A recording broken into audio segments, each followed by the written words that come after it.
Warahmatullahi wabarakatuh. Waalaikumsalam warahmatullahi wabarakatuh. Salam sejahtera untuk kita semua yang saya hormati, teman-teman dari Justisia dan juga teman saya Mas Abdi Harahap. Beliau ini mentor saya ya dulu waktu di UGM. Kita sering bertukar wacana tentang ya kegelisahan akademik begitu. Baik, pada malam hari ini saya diminta oleh teman-teman Justisia untuk menemani teman-teman sekalian berdiskusi tentang isu yang sekarang sedang hangat, yaitu dinasti politik. Namun saya tidak hanya akan berbicara dengan itu, karena ada hal lain yang dinasti politik itu memiliki memiliki kelekatan ya dengan demokrasi dan oligarki. Jadi sebenarnya antara dinasti politik, oligarki dan demokrasi itu sebenarnya bisa dikatakan setali tiga uang begitu. Jadi adanya dinasti politik itu juga didukung oleh demokrasi, ya. Kemudian dinasti politik kemudian juga melahirkan oligarki. Nah itu dari pembahasan saya akan fokus kepada ketiga hal tersebut. Dan di akhir pembahasan saya akan memberikan perspektif apakah kemudian dinasti politik itu sesuatu hal yang biasa, lumrah, wajar, kita biarkan saja, atau sesuatu yang buruk dan harus kita lawan. Itu di akhir diskusi ini saya akan memberikan perspektif tentang itu. Baik, mungkin bisa lanjut slide-nya. Ya, keempat tokoh ini adalah ya kita sering melihat mereka di televisi ya. Kita lihat ada dua putra mahkota di sini ya, ada Mas Gibran dan Mas AHY. Kemudian juga ada Mbak Puan, ada ini yang terakhir ini Ratu Atut sudah kena ini ya korupsi. Kita lihat misalkan ada Mas Gibran, dia seorang anak presiden, kemudian mau mencalonkan diri menjadi kepala daerah di Solo, wali kota Solo. Kemudian ada Agus Harimurti Yudhoyono, dia anak presiden dan juga anak ketua parpol. Dia pada beberapa tahun yang lalu mencalonkan diri sebagai kepala daerah atau gubernur di DKI Jakarta. Kemudian Puan Maharani ya, dia tahu ini ngeri-ngeri sedap ini Puan Maharani ya. Dia anak presiden, kemudian juga anak ketua MPR ya, dulu Taufik Kemas, juga anak ketua parpol, juga kemudian cucu presiden ya, dan pernah menjabat sebagai Menteri Sosial dan sekarang sebagai ketua DPR. Kemudian ada Ratu Atut, ini anak, adik, kemudian mantu, memiliki kekuasaan yang sangat besar di pusaran kekuasaan Banten. Nah, ini sebenarnya hanya sebagian kecil saja di antara orang-orang yang banyak orang mengatakan mereka merupakan orang yang ingin melanggengkan dinasti politik. Akan ada juga banyak yang lain, misalkan ada Rahayu Sarasvati, dia adalah keponakannya Prabowo, ya, ingin mencalonkan diri kalau tidak salah menjadi kepala daerah di Tangerang Selatan, dan masih banyak lagi ada juga misalkan dinasti Yassin Limpo ya di seberang Jawa sana, dan sebenarnya ini hanya contoh saja. Nah, pertanyaannya apa yang salah dengan mereka? Ya. Ternyata banyak orang yang menilai bahwa orang-orang ini begitu adalah orang-orang yang ingin melanggengkan namanya yang kita sering sebut sebagai dinasti politik. Pertanyaannya, apa yang salah dengan dinasti politik? Nah, misalkan kita merujuk kepada negara paling demokratis di Amerika misalkan ya. Orang bilang bahwa Amerika adalah negaranya demokrasi, maksudnya demokrasi number one di Amerika. Pertanyaannya, apakah dinasti politik di sana nggak ada? Ternyata sangat subur juga dinasti politik di sana. Misalkan kita pernah dengar yang namanya George Bush ya, klan Bush.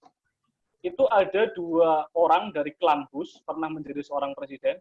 Namanya sama, George H.W. Bush Junior dan Senior. kemudian juga ada juga dari klan Bush yang menjadi direktur CIA, jadi senator juga banyak. Kita juga mengenal yang namanya Bill Clinton dan Hillary Clinton. Bill Clinton pernah jadi presiden, Hillary Clinton nyalon kalah sama Trump, tapi intinya ini ada kekerabatan yang ingin kemudian menguasai arus politik. Bahkan kalau kita lihat lebih jauh ada Franklin Roosevelt, ya, Theodore ataupun Eleanor Roosevelt yang dia muncul dari klan Roosevelt. Dari sini kan kita paham bahwa sebenarnya dinasti politik itu sesuatu yang bahkan di negara paling demokratis seperti di Amerika itu pun sebenarnya adalah ya hal yang lumrah begitu. Hanya pertanyaannya adalah apakah kelumrahan tersebut, apakah hal wajar tersebut itu kemudian sesuatu yang wajar dan akhirnya kita amini saja tanpa harus ada sikap kritis. Atau mungkin kita harus mengatakan bahwa ya sudahlah itu maksudnya efek dari demokrasi ya begitu. Sehingga kita harus biarkan saja. Apakah harus begitu atau kemudian kita harus memiliki sikap yang mungkin hal yang wajar tapi kemudian harus kita kritisi.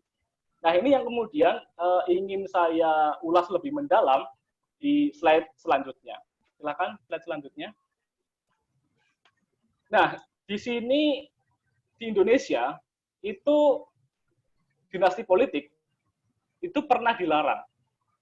Tapi hanya dalam konteks pemilihan kepala daerah, yaitu pemilihan gubernur, bupati, dan wali kota. Jadi di pasal 7 huruf R Undang-Undang nomor 8 tahun 2015 tentang pemilihan gubernur, bupati, dan wali kota, atau kita sebut saja Undang-Undang Pilkada, itu pernah ada larangan bahwa WNI boleh mencalonkan diri sebagai kepala daerah asalkan tidak memiliki konflik kepentingan dengan petahana.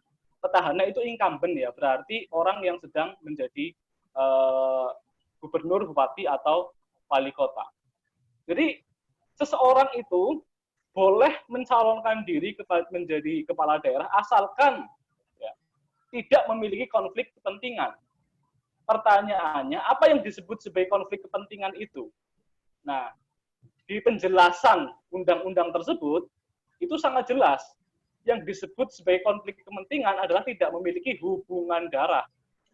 Baik itu hubungan darah ke atas ataupun ke bawah. Berarti, misalkan kalau saya adalah petahana, berarti ibu atau ibu ayah anak saya tidak boleh mencalonkan diri menjadi kepala daerah.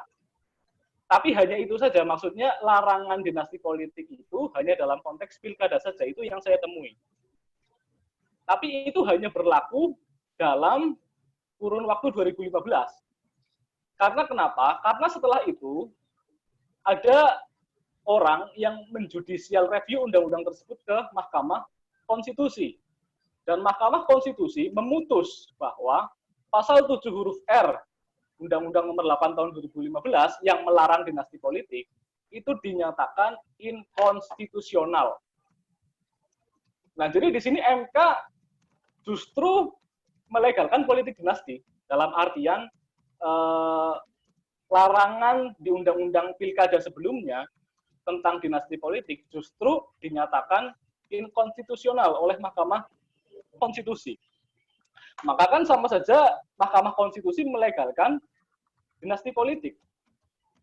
Namun, saya sepakat dengan putusan MK tersebut. Dan banyak pakar juga sepakat. Karena kenapa?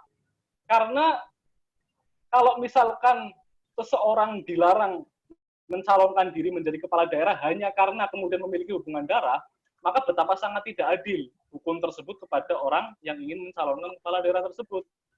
Contoh misalkan, Gibran itu dia tidak punya hak untuk menentukan dia mau lahir dari mana. Dia lahir dari anaknya Jokowi yang jadi presiden sekarang, itu ya takdirnya dia, itu nggak bisa dirubah-rubah. Jadi dia tidak memilih untuk menjadi anaknya Jokowi. Masa kemudian karena dia anaknya Jokowi, takdirnya begitu kemudian dilarang menjadi seorang kepala daerah, begitupun juga AHY dan lain sebagainya. Nah, dari sini sebenarnya putusan MK itu ada beberapa landasan hukum kenapa kemudian MK membatalkan larangan tentang dinasti politik itu. Misalkan di Undang-Undang Dasar ada pasal 10.8D ayat 1 yang menyatakan bahwa setiap orang berhak atas pengakuan, atas setiap orang, tolong digarisbawahi ya, setiap orang berhak atas pengakuan, jaminan, perlindungan, dan kepastian hukum yang adil, serta perlakuan sama di hadapan hukum. Jadi mau kita ini anaknya siapa, ya harus diperlakukan sama. Masa kemudian saya anaknya ini, dia anaknya itu, kemudian ada yang dilarang, begitu ya. Nah, kemudian ada juga pasal 28D ayat 3 yang menyatakan bahwa setiap warga negara berhak memperoleh kesempatan yang sama di dalam pemerintahan. Kata setiap warga negara itu juga digarisbawahi lagi bahwa ya setiap orang ya berhak untuk memperoleh kesempatan di dalam pemerintahan, baik itu dia sebagai kepala daerah maupun anggota DPR, DPRD, bahkan presiden. Jadi sudah clear ya di Undang-Undang Dasar. Kemudian selanjutnya pasal 28I ayat 1 ini yang kemudian sering diungkapkan oleh para calon ya yang dituduh kemudian pelanggaran dinasti politik bahwa setiap orang bebas dari perlakuan yang bersifat diskriminatif atas dasar apapun dan berhak mendapatkan perlindungan terhadap perlakuan yang bersifat diskriminatif itu. Justru kemudian aturan yang melarang tentang dinasti politik itu banyak orang yang mengatakan, terutama orang yang mau nyalon itu ya, yang kemudian dia keturunannya pejabat, kalau saya dilarang maka ini adalah tindakan diskriminatif. Karena kenapa? Ya itu tadi, saya tidak punya hak untuk menentukan saya lahir dari siapa. Nah, jadi dari sini secara konstitusional pun MK mengatakan bahwa larangan dinasti politik itu sama saja melanggar Undang-Undang Dasar. Karena kenapa? Kita tahu pasal 28 itu adalah pasal tentang hak asasi manusia. Nah, berarti kalau misalkan orang dilarang mencalonkan diri sebagai kepala daerah, maka sama saja ada pelanggaran hak asasi manusia di situ. Sehingga Undang-Undang Pilkada tahun 2015 direvisi menjadi Undang-Undang nomor Undang-Undang nomor 10 tahun 2016 tentang pemilihan gubernur, bupati, dan wali kota. Di situ ketentuan pasal 7 huruf R di Undang-Undang Pilkada tahun 2015 dinyatakan dihapus. Karena kenapa? Karena ada putusan MK yang menyatakan bahwa dinasti politik itu, larangan dinasti politik itu inkonstitusional, sehingga dinasti politik itu ya seharusnya boleh-boleh saja. Maka kalau kita lihat dari aspek legal formalnya, sebenarnya dinasti politik itu tidak dilarang dan sah-sah saja. Dan justru jika dilarang, maka itu akan menimbulkan pelanggaran hak asasi manusia. Nah, makanya misalkan ketika ya lagi ramai misalkan Gibran misalkan ya, ketika kemudian Jokowi ditanya oleh wartawan, kenapa Anda membiarkan anak Anda mencalonkan diri sebagai kepala daerah? Nah, Jokowi dengan simpelnya mengatakan ini kompetisi bukan penunjukan, kan begitu. Setiap orang di Indonesia, di negara demokrasi itu berhak untuk berkompetisi siapapun dia. Nah, sehingga ya dengan mudahnya orang yang lahir dari terah penguasa itu tetap ketika mereka ingin mencalonkan diri sebagai pejabat pemerintahan, ya dengan mudahnya kemudian mereka mengatakan bahwa justru kalau saya dilarang maka akan ada diskriminasi. Saya mencalonkan diri sebagai bupati atau wali kota atau presiden sekalipun, itu adalah hak asasi saya. Nah, jadi dari sudut aspek legal formal, sebenarnya tidak ada larangan tentang dinasti politik. Oke, selanjutnya. Slide selanjutnya.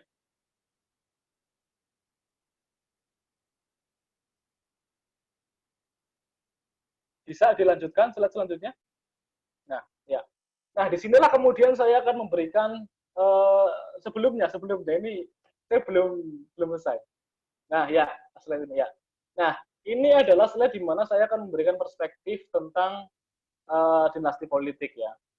Jika kemudian dinasti politik itu sesuatu hal yang wajar dan diperbolehkan, apakah kemudian kita harus berhenti di situ? Maksudnya harus kita anggap ya sudah, secara hukum juga tidak melanggar, secara kebebasan juga sah-sah saja. Apakah kemudian hanya seperti itu? Tentu tidak sesederhana itu ya. Ada aspek-aspek penting di dalam politik hukum yang menurut saya menimbulkan ekses yang negatif sehingga harus kita kritisi. Oke, yang pertama saya ingin merujuk kepada demokrasi terlebih dahulu ya. Jadi dinasti politik itu sangat memungkinkan lahir di dalam alam demokrasi seperti di Indonesia. Karena kenapa?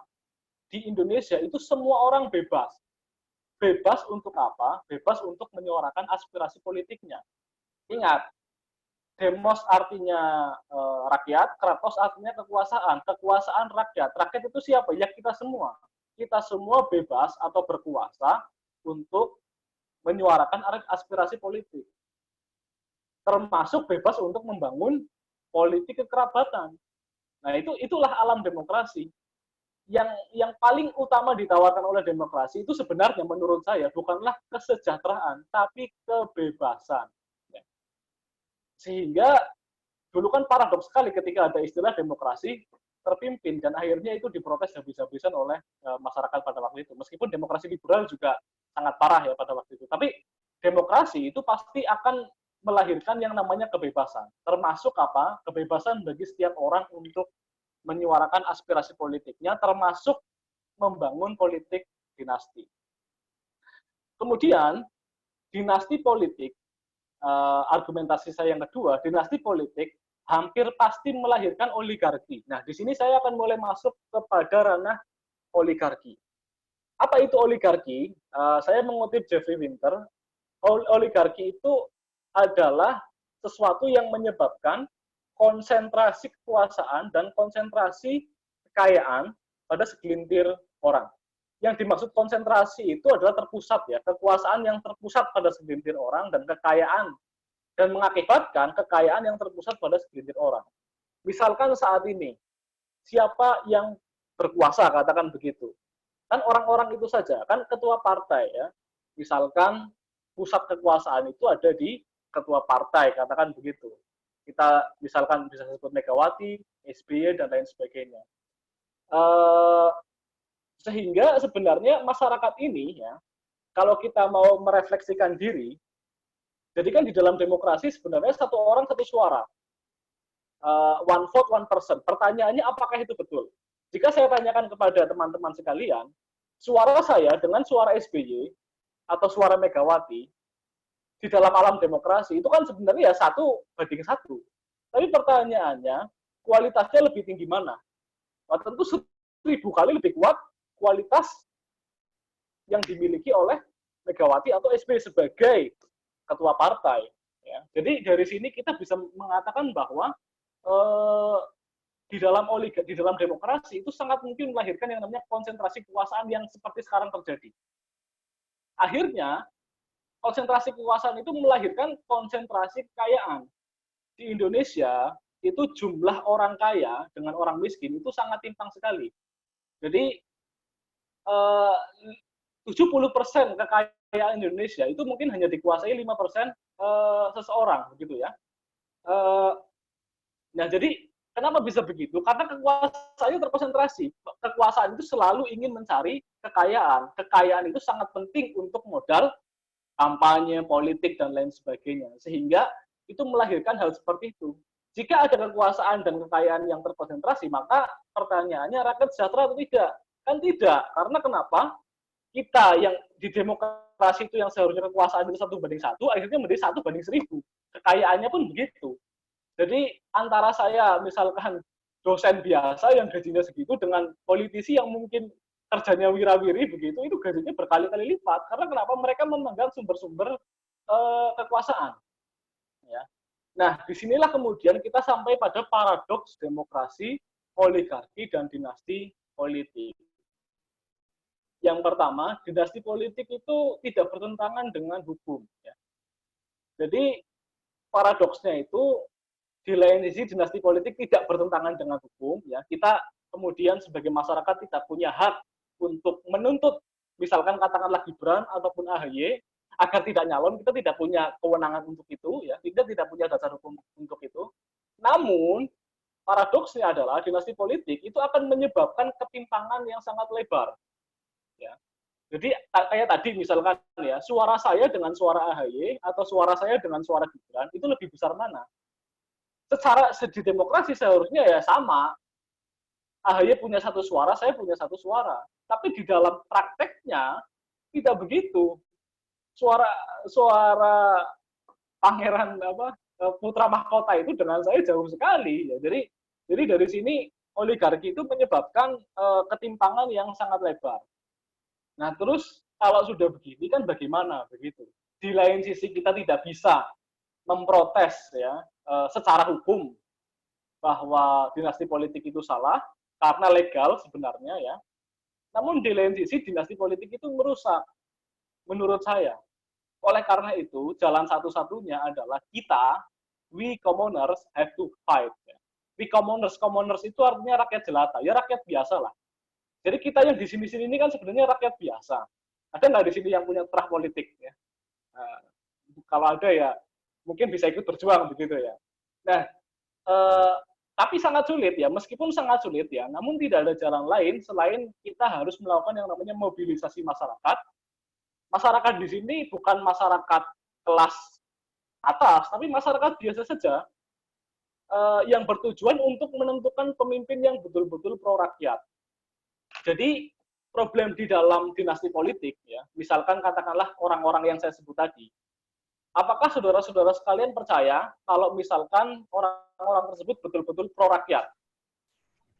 Wallahu alam ya, saya pun tidak berani untuk menjawab pertanyaan itu karena itu hati orang siapa yang tahu begitu. Tapi kalau kita lihat track record, misalkan ya, dinasti Atut misalkan, apakah kemudian itu betul-betul pro rakyat? Atau misalkan di Cikeas ya, berita Cikeas misalkan ya, di keturunan SBY misalkan, apakah itu betul kan bisa dilihat dari track recordnya begitu. Nah, jadi yang maksud di sini apa yang kemudian harus kita lakukan ya? Ya kemudian kita betul-betul harus bisa melakukan mobilisasi masyarakat ya, yang kuat. Ya. Untuk apa? Untuk menentukan calon yang betul-betul pro rakyat biasa. Nah, pasti orang-orang yang pro rakyat biasa itu biasanya tidak muncul dari elit politik yang sudah ada. Biasanya dia muncul dari rakyat biasa, betul-betul. Jadi dia muncul dari rakyat, kemudian hadir untuk rakyat. Ya. Jadi kalau orang-orang seperti yang, ya misalkan orang-orang tadi dia mungkin tidak pernah susah begitu ya hidupnya ya, kemudian dikasih jabatan politik, kemudian ya saya tidak mau bertendensi yang terlalu jauh, tapi kemudian hal itu sense belongingnya terhadap masyarakat kan rendah. Tapi kalau orang betul-betul dari rakyat ya, kemudian paham kondisi rakyat ya, sama-sama menderita, kemudian mencalonkan diri menjadi seorang pemimpin, kemungkinan besar kemudian dia akan ya pro kepada rakyat meskipun tidak ada jaminan juga. Nah, misalkan gerakan-gerakan tersebut, misalkan yang terbaru nih, saya tidak mengatakan pro mereka, tapi itu sebagai pewarna juga cukup bagus.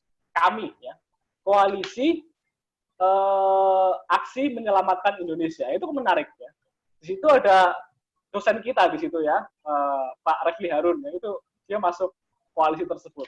Nah, maksudnya gerakan-gerakan seperti itu loh yang saya maksud ya.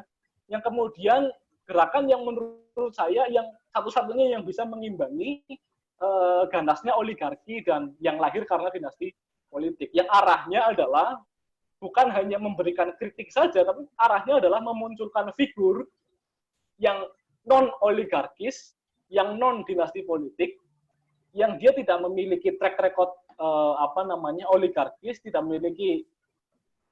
tidak harus di luar terah, tapi kemudian paling tidak dia memiliki track record yang betul-betul pro rakyat. Namun menurut saya ini adalah langkah yang cukup sulit ya, karena masyarakat kita sendiri sebenarnya masyarakat yang terfragmentasi ya. Beda agama, beda baju, beda warna, itu sudah ribut ya. Kemudian ya beda daerah, beda suku sudah ribut. Ya gimana kemudian mau bersatu kalau sudah seperti itu? Bahkan di beberapa tahun sebelumnya yang disebut sebagai politik identitas itu mengemuka sangat kencang begitu ya, sehingga ya langkah untuk berjuang bersama menyatukan frame itu akhirnya cukup sulit ya. Tapi kemudian ikhtiar harus tetap dilakukan ya untuk mengimbangi dinasti politik yang dalam perspektif saya, yang menurut suudon saya, dinasti politik itu tidak pernah pro terhadap rakyat. Itu perspektif saya ya. Nah, itulah kemudian kenapa kemudian kita harus memunculkan figur yang dari non-oligarkis yang betul-betul pro rakyat. Baik, slide terakhir.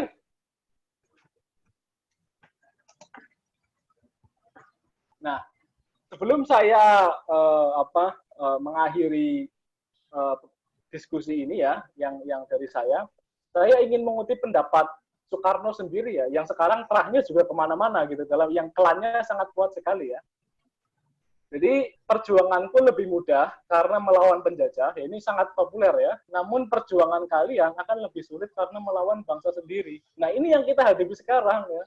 Yang kita hadapi sekarang adalah ya bangsa kita sendiri. Ya dinasti politik itu yang menurut saya tingkat kepedulian kepada rakyatnya tidak sebesar kepedulian terhadap golongan mereka sendiri. Ya. Mungkin mereka peduli terhadap rakyat, tapi tidak sebesar kepedulian mereka terhadap keluarga mereka. Nah inilah kemudian ya menjadi musuh kita bersama begitu ya, bukan apa ya, dalam artian ini menjadi hal yang menurut saya harus kita kritisi begitu. Sehingga saya sepakat dengan apa yang dibilang oleh Soekarno, karena yang kita lawan sekarang adalah bangsa sendiri. Baik, terima kasih ya, ini yang bisa saya sampaikan. Saya yakin dari apa yang saya sampaikan mungkin ada kata-kata yang kurang enak, yang menyinggung, saya mohon sebesar-besarnya ya. Saya sama sekali tidak memiliki tendensi apapun, apalagi tendensi politik. Saya bukan politisi dan tidak tertarik masuk dunia politik ya. Saya hanya baca buku saja lah begitu.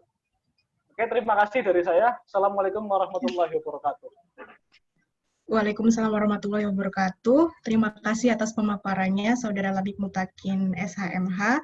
Tadi sudah dijelaskan juga mengenai beberapa sosok atau figur seperti Gibran, AHY, Puan Maharani, Ratu Atut, yang memang mereka itu membentuk opini publik bahwa figur dari masing-masing mereka itu akan melanggengkan kekuasaan. Juga tadi pemateri sudah menjelaskan mengenai dinamika regulasi dari berbagai undang-undang dan putusan Mahkamah Konstitusi. Kemudian di satu kesimpulan, pemateri menyimpulkan bahwa dinasti politik tidak bertentangan dengan hukum, dan juga tadi ada berbagai opini ya yang sudah dipaparkan oleh pemateri. Untuk selanjutnya, saya akan mempersilahkan untuk pemateri yang kedua, Saudara Abdi Rahmat Harahap. Mungkin saya akan share screen terlebih dahulu. Silakan Saudara Abdi, waktu dan tempat saya persilakan. Assalamualaikum warahmatullahi wabarakatuh. Selamat malam teman-teman sekalian. Terima kasih moderator yang telah memberikan saya kesempatan sedikit sharing mengenai problematika politik dinasti dari ke era ke era. Yang pertama, saya sampaikan terima kasih pada teman-teman Justisia yang telah mengundang dan mengajak saya untuk berdiskusi pada malam ini. Dan salam hormat saya kepada senior sekaligus guru saya, Bang Labib. Jadi langsung saja materi saya, slide next, coba Mbak. Jadi saya di sini mengantar dari definisi politik, dinasti politik atau politik dinasti. Secara harfiah, politik dinasti dapat dipahami sebagai strategi politik untuk tetap menjaga kekuasaan dengan cara mewariskan kekuasaan yang telah digenggam kepada orang lain yang masih merupakan kalangan sanak keluarga. Nah, saya juga merujuk dalam bukunya Sutisna ya, di dinasti politik sebagai jumlah kecil keluarga yang mendominasi distribusi kekuasaan dalam area geografis tertentu. Next, Pak. Nah, dalam buku Susanti juga dia mengeluarkan pendapatnya, jadi ada dua perbedaan, dinasti politik dan politik dinasti. Adalah dua hal yang berbeda. Dinasti politik adalah sistem reproduksi kekuasaan yang primitif karena mengandalkan darah dan keturunan dari hanya beberapa orang, sementara politik dinasti adalah proses mengarahkan regenerasi kekuasaan yang bagi kepentingan golongan tertentu yang bertujuan mendapatkan atau mempertahankan kekuasaan. Jadi dinasti politik adalah sistem reproduksi kekuasaan yang primitif itu tadi, yang hanya mengandalkan keturunan dan darah, dan kalau politik dinasti adalah proses pengarahannya. Nah, dalam Yasuhi Asako juga mengatakan, mendefinisikan dinasti politik secara sederhana sebagai kelompok politisi yang mewarisi jabatan publik dari salah satu anggota keluarga mereka. Jadi ada pembeda memang dinasti politik dan politik dinasti. Jadi selama ini kan kalau saya merujuk pada bukunya Martin Hernasusanti, jadi dinasti politik dalam pilkada di Indonesia. Jadi macam-macam variasi definisi dinasti politik dan politik dinasti juga masih kerancuan, makanya beliau melakukan penelitian tentang hal itu. Selanjutnya, Pak. Nah, di sini ada varian dalam familisme dalam politik dinasti. Cuman sebelum jauh ke sana, saya mau mengantarkan kalau berangkat dalam penelitiannya Wasisto Raharjo, jadi saya berangkat dalam kajian ilmu sosial politik. Familisme itu adalah sebagai budaya politik yang diartikan kalau kita sebagai ketergantungan yang terlalu besar pada ikatan keluarga. Jadi dia melahirkan kebiasaan yang menempatkan keluarga dan ikatan kekerabatan pada kedudukan yang lebih tinggi daripada kewajiban sosial yang ada.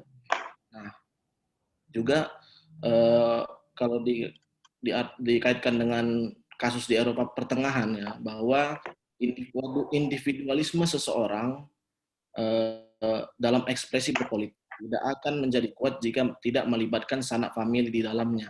Namun demikian, ekspresi berpolitik bukanlah untuk mengamankan kekuasaan, tapi lebih pada mengartikulasi ide-ide serta program-program yang sudah direncanakan untuk membangun masyarakat. Maka melalui jaring-jaring familisme ini, ide-ide tersebut akan tersampaikan dan akan dilaksanakan oleh anggota keluarga lainnya.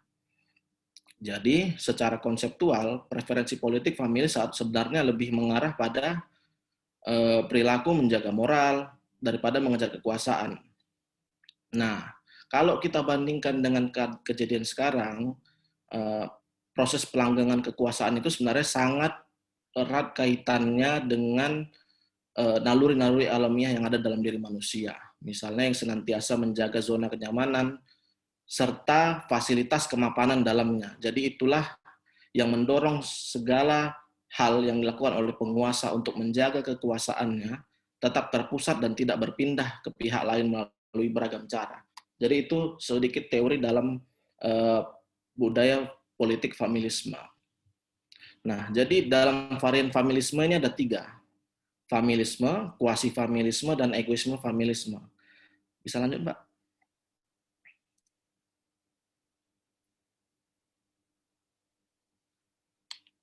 Nah, definisi varian familisme. Kalau kita lihat, yang pertama itu adalah familisme, yakni dinasti politik yang didasarkan secara murni pada hubungan darah langsung dalam hubungan keluarga dan hubungan perkawinan dengan klien lainnya. Jadi secara konkret saya contohkan ini ya. Jadi misalnya ada saya sebagai klan dari marga saya marga H, ya kan, marga Harahap. Jadi saya mempunyai istri. Istri saya bermarga Lubis, posisinya sebagai ketua DPRD. Nah, pada hal ini sangat menguntungkan istri saya. Jadi, misalnya istri saya ini klan dari Lubis, jadi klan Lubis ini kalau secara kuantitas, dia sedikit di daerah A.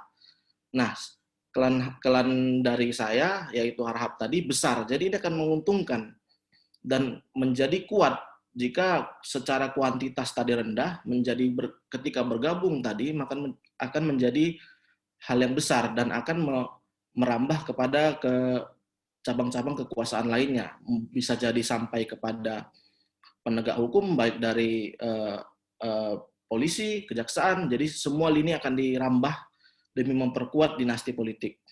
Selanjutnya adalah kuasi-familisme.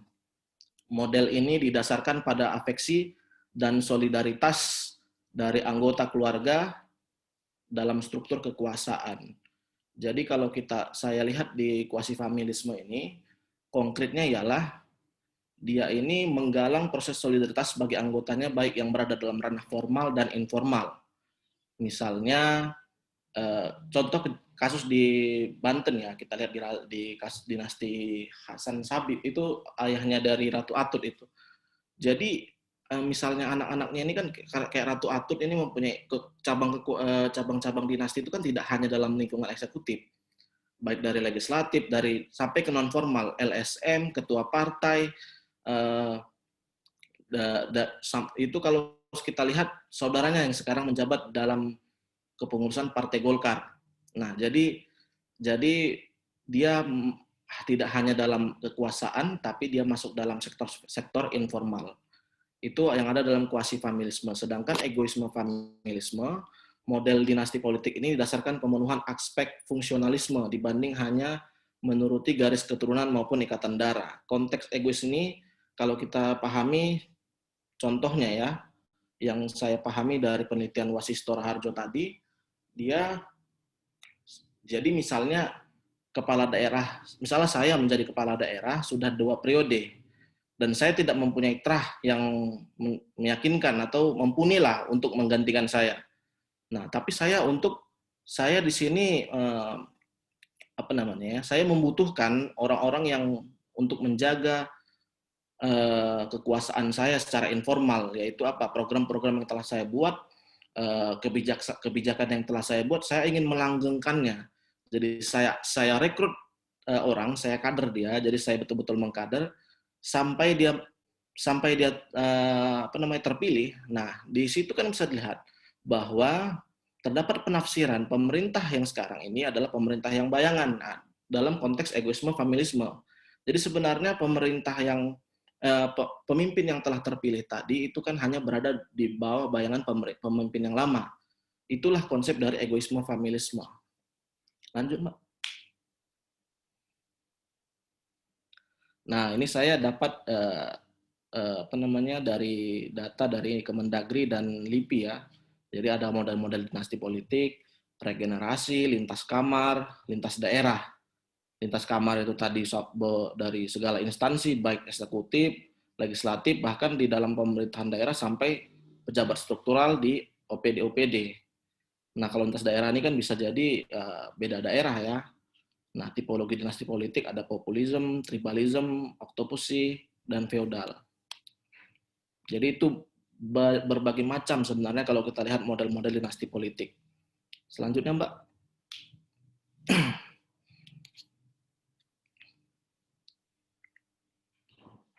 Nah, ini dia. Jadi ada dua model suksesi pemerintahan di Indonesia, yaitu by design dan by accident. Jadi by design ini, politik dinasti ini sudah terbentuk sejak lama, di mana jejaring familisme dalam pemerintahan sudah kuat relasionalnya, sehingga kerabat yang ingin memasuki kancah pemerintahan maupun politik sudah didesain sejak awal untuk menempati pos tertentu. Nah, model by design yang dominan adalah istri yang maju menggantikan suami atau anak menggantikan bapaknya, itu kan sudah hal yang lumrah ya. Maksud saya dalam hal ini bukan seperti Presiden Jokowi dan Gibran, karena itu kan beda lembaga. Jadi ini misalnya di gubernur di pemerintahan Provinsi Jawa Timur ya di situ dia tidak berpindah pada daerah lain. Nah, dia diganti terus meregenerasi. Jadi itulah yang selama ini ada di Indonesia. Selanjutnya adalah by accident, terjadi dalam situasi suksesi pemerintahan yang secara tiba-tiba mencalonkan kerabat untuk menggantikan demi menjaga kekuasaan informal terhadap penggantinya kelak jika menang dalam pemilu kada. Nah, model by accident ini adalah kerabat sebagai kepala daerah hanya sebagai bayangan. Nah, pola pengajuan kandidat tersebut biasanya secara sporadis menghalangi calon lain maju dalam proses pengajuan kandidat. Dapat dikatakan bahwa intimitas menjadi penting. Ini yang saya maksud. Dia itu, kalau kita lihat ya, contoh by accident ini, dia memborong seluruh kursi-kursi yang ada di parpol DPRD untuk maju sebagai calon. Kalau kita lihat kasusnya seperti Andi Pomanto di Kota Makassar. Nah, itu kata kosong. Jadi dia borong semua sampai Andi itu kalau kita lihat incumbent kemarin yang mau maju kan didiskualifikasi.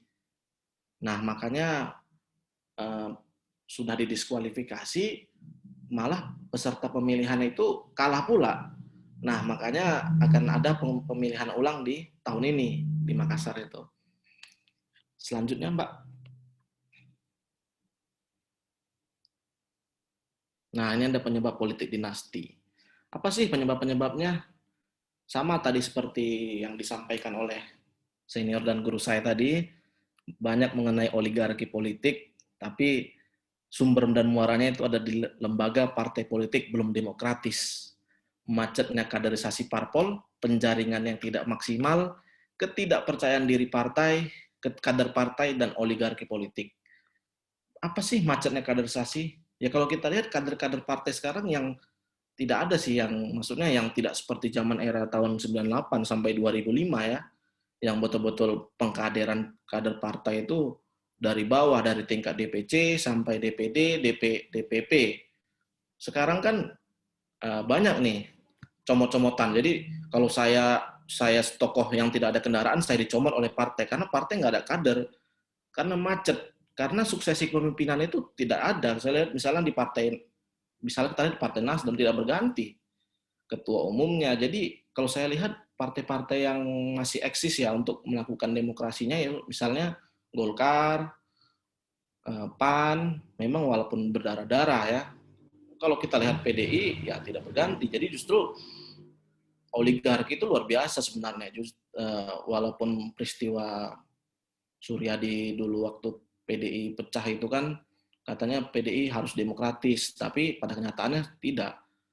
Tapi saya apresiasi memang terhadap dua partai yang ada di Indonesia, yaitu PDI dan PKS. Memang mesin, dia lebih kepada mesin ya, tidak dalam proses kaderisasi. Nah, begitu. Selanjutnya adalah kos politik yang mahal.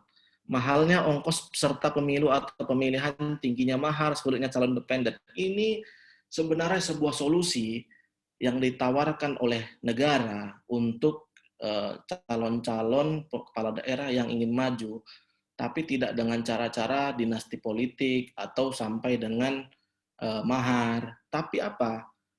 Kalau untuk kita lihat misalnya ongkos politik, kita lihat 20% persyaratan seseorang misalnya dari kendaraan partai ya, 20% suara DPRD atau 25% akumulasi suara hasil pemilu. Itu kan sangat berat. Baik bisa info yang kita dapat ya, penelitian dari peneliti pemilu, kalau baik dari Perludem dan lain-lain, itu kan ongkos politik mahal. Misalnya beberapa daerah kadang satu kursi bisa dihargai, satu kursi DPRD misalnya dihargai sekitar 50 juta atau 100, kan tinggal dikali berapa itu 20%. Belum lagi independen nih, calon independen ini yang saya amati memang luar biasa. Jadi misalnya di bawah itu kan minimal 10% suaranya, 10% dari jumlah penduduk DPT-nya. Itu kan berat.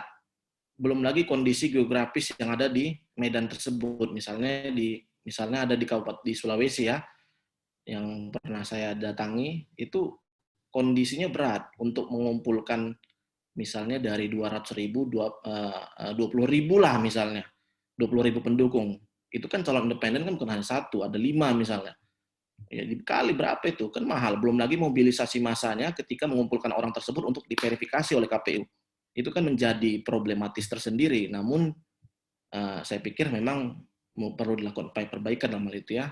Selanjutnya adalah rendahnya kesadaran politik masyarakat. Elit politik ketika masa kontestasi cenderung kurang memberikan edukasi politik kepada masyarakat dan masyarakat dibiarkan terlena. Ini fakta bahwa masyarakat yang ada sekarang hanya menunggu siapa calonnya, berapa bisa kita diberikan. Jadi sebenarnya masyarakat itu juga mau. Kenapa? Karena politisi itu kan alah masyarakat. Kalau kita kasih program nggak ngerti orang itu. Jadi mereka sepele sama masyarakat. Padahal sebenarnya politik yang baik itu adalah politik pencerdasan. Dijanjikan dengan program. Program apa? Misalnya dalam desa, sebuah desa itu tidak ada listrik. Ya dimasukkan listrik ke situ. Ini kan tidak. Pada faktanya satu kepala berapa? Pokoknya bicara uang lah, nominal. Nah, dan ya siapa sih yang misalnya dalam keadaan kekurangan ya, siapa sih yang nggak mau duit? Nah, nggak ada ada sebuah biasa, maksudnya ada sebuah omongan dalam masyarakat bahwa siapapun kepala daerahnya ya nggak ada untungnya, yang penting duitnya. Bahkan kalau kata Refli Harun di sebuah acara mengatakan, kalau kita nggak ngasih duit, kalau ngasih duit aja, misalnya kita money politik aja, belum tentu menang, apalagi nggak money politik, pasti nggak menang. Nah itu kan luar biasa itu. Nah itu menjadi persoalan. Aturan hukum jadi peraturan perundang-undangan dan memungkinkan hal itu terjadi. Mungkin tadi sudah dipaparkan ya oleh saudara senior dan guru saya ini, sudah dipaparkan mengenai yang ada sebenarnya di Perpu itu. Di pasal 7 dulu ada, cuman di huruf Q di Undang-Undang 8 2015 jadi R dia karena ada penambahan satu pasal oleh putusan MK dicabut. Selanjutnya, Mbak. Tadi saya tadi banyak bicara mengenai penyebab. Sekarang ini dampaknya. Ada 3 dampak politik dinasti. Perilaku korupsi dan nepotisme, penguatan oligarki, dan merusak fungsi parpol. Apa itu selanjutnya, Mbak? Di mana ya? Nah, ini. Perilaku korupsi dan nepotisme di daerah. Sulitnya mewujudkan cita-cita demokrasi karena tidak terciptanya pemerintahan yang baik dan bersih. Fungsi kontrol kekuasaan melemah dan tidak berjalan efektif. Anggaran pendapatan belanja daerah diotak-atik serta pengadaan tender barang dan jasa diatur sedemikian rupa untuk memberikan ruang empuk bagi kelompok yang mendukung pejabat saat itu. Ini kan sebuah fakta ya, bukan hal yang tabu sebenarnya kita bicarakan. Bahwa misalnya saya menjabat, istri saya jadikan pihak ketiga dalam proses pengadaan. Saya sebut saja misalnya pengadaan ATK di satu kantor. Berapa lantai itu saya pengadaan. Belum lagi tinggal saya buat CV, tinggal ditandatangani oleh pejabat pembuat komitmen, sah. Jadi kan tender-tender itu kan walaupun ada namanya e-procurement atau lain-lain, sebenarnya itu kalau di daerah itu apa ya, hal yang biasa itu. Jadi perilaku-perilaku ini yang dikhawatirkan. Tapi kita kan tidak menutup kemungkinan siapa tahu ada dinasti politik yang baik. Ini kan sebuah ketakutan. Sebenarnya lebih baik suuzon di awal daripada kita tidak sangka rupanya ada kejadian itu. Selanjutnya, Mbak.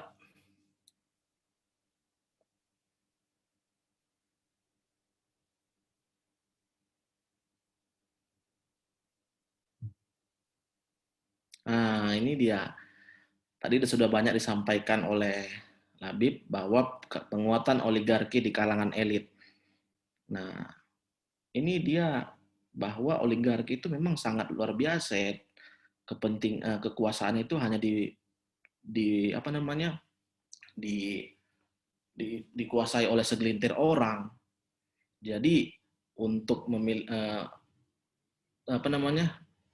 melahirkan oligarki, karena dalam sistem eksklusif itu hanya orang-orang eksklusif yang memiliki akses dan meraih tongkat estafet kekuasaan. Jadi mirip-mirip kerajaan lah.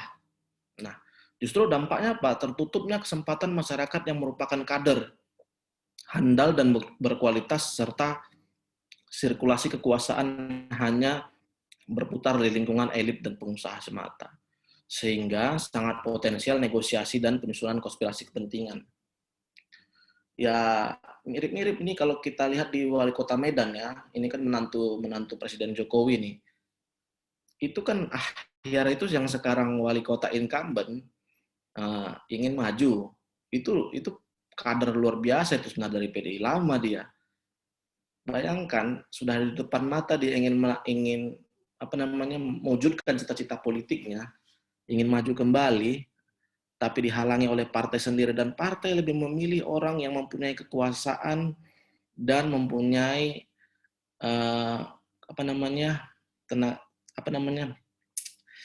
kekuasaan mengenai dana.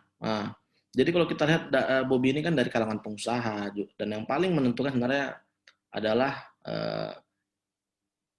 mertuanya gitu. Jadi di sini kalau kita lihat akhirnya akhir ini yang ada di Medan ini berpindah partai ke sebelah. Kan ini jadi luar biasa, apa ya, ironis sebenarnya.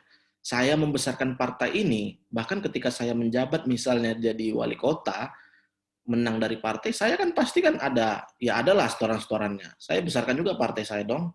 Kan, tapi kok begitu partai saya? Itulah yang terjadi, sebenarnya dampak dinasti politik. Jadi kekecewaan besar dari seluruh pengurus partai. Selanjutnya, Mbak. Nah, merusak fungsi partai politik. Menjadikan partai sebagai mesin politik semata yang pada gilirannya menyumbat fungsi ideal, sehingga tak ada target lain kecuali kekuasaan. Dalam posisi ini, rekrutmen partai lebih dari berdasarkan kualitas dan kekayaan. Caleg untuk meraih kemenangan. Di sini muncul calon-calon instan, itu saya sampaikan tadi, selebriti, pengusaha, bahkan dia tidak berjuang, tidak pernah berdarah-darah dalam politik, hanya punya uang. Itu yang menjadi dilema sekarang. Ya, karena memang biaya kos politik mahal. Cuman kalau saya pikir, yang pertama saya baca dulu mengenai Quo Vadis dalam demokrasi, itu dalam bukunya bukunya Hanta Yuda, jadi mengatakan agenda rakyat dan agenda partai itu harus bersatu. Ini sekarang kan agenda rakyat dan agenda partai ini kan agenda partai politik kan jauh. Partai politik agendanya kekuasaan, agenda rakyat adalah kesejahteraan. Kalau kita bicara pemilu 1955 itu kan sama, kalau bisa dibilang pemilu paling demokratis, dan tujuan partai itu hampir sama dengan tujuan rakyat. Partai ingin menjaring seluruh kader-kader yang ada dalam masyarakat, kader-kader terbaik untuk berada di kekuasaan, untuk masyarakat kembali. Sekarang kan tidak. Duduk, misalnya ikut partai, menang, duduk, dapat uang lagi, balik modal. Kan gitu. Bisnis-bisnis aman. Itulah yang terjadi. Selanjutnya, nah ini sedikit tadi saya paparkan data ya, ini cuma gambaran aja, data dan sentimen. Sebenarnya saya lupa ini tadi, saya ada data-datanya mengenai sentimen publik ini. Saya ambil dari tweet-tweet yang ada Twitter mengenai tanggapan-tanggapan dari politik dinasti. Jadi saya sedikit gambarkan bahwa sekitar 45% bahwa masyarakat resah memang dengan dinasti politik ini, dan juga apatis terhadap pilkada di 2020 yang ada daerah-daerah dinasti politik. Nah, pilkada 2020 ada dalam 270 daerah dengan rincian 9 provinsi, 224 kabupaten kota dan 224 kabupaten dan 37 kota. Ini sebenarnya 269 ya, satu lagi itu kan Makassar pilkada ulang. Selanjutnya, Mbak. Nah, dari 541 wilayah meliputi provinsi yang menggelar pilkada sepanjang 3 periode terakhir, 2015, 16, 17, sebanyak 80 wilayah atau 14 ini terpapar dinasti politik. Saya ambil datanya dari LIPI nih. Banten menempati urutan pertama provinsi paling banyak. Nah, sebenarnya kalau kita bicara dinasti politik di Indonesia ya, itu bermula dari Orde Baru ya sebenarnya, tapi kalau di Orde Lama, zamannya wakil presiden kita Hatta, sebenarnya ada sih keponakannya atau anaknya, saya lupa, tapi itu pun berdasarkan memang luar biasa prestasinya sehingga jadi menteri, tapi di Orde Lama waktu itu. Cuman saya lupa ya data konkretnya ya, cuman saya bicara dari Orde Baru aja. Orde Baru ditandai dengan kehadiran Mbak Tutut nih, dari anggota MPR RI, dari fraksi Golkar, karena dulu belum partai nih, masih fraksi. Jadi Golkar itu kan adalah golongan kekaryaan yang ada TNI dan Polri. Jadi dulu ABRI ya namanya, dari tahun 1992 sampai 98, ketika ayahnya Wasden Soeharto untuk sekian kalinya menjadi presiden. Ia kemudian jadi menteri ke-23, tapi waktu itu karena 98 cuma berapa bulan dia, cuma 3 bulan, karena mundur. Akhirnya mundur. Cuma waktu itu ketika dibuka lagi keran-keran Pilpres 2004 ya, Pilpres langsung, dia maju. Ada mendirikan partai, cuman kalah. Bahkan juga kroni-kroninya Orde Baru juga masih ingin berkuasa. melalui Partai Golkar dari Partai Golkar dimenangkan Abu Rizal Bakri, Tommy kalah, Partai Golkar konvensi lagi di Setia Novanto menang, Tommy kalah, makanya akhirnya buat partai baru berkarya. Makanya di situ semua kroni-kroni Soeharto ada di situ. Jadi kalau kita bicara dinasti memang Soeharto luar biasa. Sebenarnya kenapa sih pelabuhan Tanjung Priok itu dibangun? Karena Tommy baru beli mobil. Jadi kapal besar harus masuk. Jadi untuk kapal besar masuk, ya dibangunlah pelabuhan. Jadi semua itu kepentingan. Selanjutnya, jadi ini tadi ada dinasti-dinasti yang disampaikan oleh Labib, ada Limpo di Sulsel, ada Narang di Kalimantan, ada Saharudin di Lampung, ada Fuad di Madura, ada Hasan Sobib ini. Ayahnya Ratu ini dulu orang dekatnya Soeharto, sehingga jadi luar biasa. Dia juga jawara di Banten. Makanya dia selain bermain di Parpol, dia bermain juga di perkumpulan pencak silat. Selanjutnya, nah ini sedikit ilustrasi ya, begitu banyak anggota klan-klannya. Bayangkan itu berapa orang itu. Selanjutnya Mbak, terakhir kesimpulan dan saran. Nah, kesimpulan saya, politik dinasti masih menjamur di berbagai daerah. Dengan alih-alih melanggengkan kekuasaan, baik dengan cara by design atau by accident. Oligarki politik semakin kuat dan ditenggarai salah satu faktor memperburuk fungsi parpol. Dampak dari politik dinasti sangat tidak sehat dan mengganggu baik dari segi transparansi dan akuntabilitas pemerintahan. Saran, sistem pemilihan mesti didesain agar lebih ramah dan benar-benar membuka ruang secara adil bagi siapapun untuk ikut kontestasi. Bentuk konkretnya ialah ambang batas pencalonan tidak lagi relevan untuk terus diberlakukan. Itu tadi. Untuk pilkada thresholdnya itu sekitar 20% kalau pilkada di Undang-Undang 10 2016. Kalau untuk kabupaten, misalnya independen itu besar, misalnya 10% untuk kabupaten di atas 200.000, di bawah 200.000 ya, di 2.000 ya. Kalau makin tinggi penduduknya makin rendah persennya, cuman sama aja sebenarnya sih. Saran yang B, Badan Pengawas Pemilu adalah salah satu solusi dalam menghadapi dinasti politik. Melalui kewenangan pengawasan, penanganan pelanggaran, dan penyelesaian sengketa untuk menegakkan keadilan pemilu bukan hanya secara prosedural, tapi substansi dari keadilan pemilu. Jadi Bawaslu ini sebenarnya solusi ya, melalui penanganan pelanggaran. Jadi untuk bupati yang melakukan pergantian jabatan, baik itu kepala pokoknya itu yang ada pejabat yang ada dalam Undang-Undang 10 ya, pasal 71. Sebelum 6 bulan itu ketika dia mengganti itu pidana bisa-bisa atau memang dilarang dalam undang-undang. Jadi Bawaslu hadir di situ. Baik money politik. Jadi kalau money politik itu bayangkan ongkosnya. Dari awal sampai serangan pajar kan banyak itu.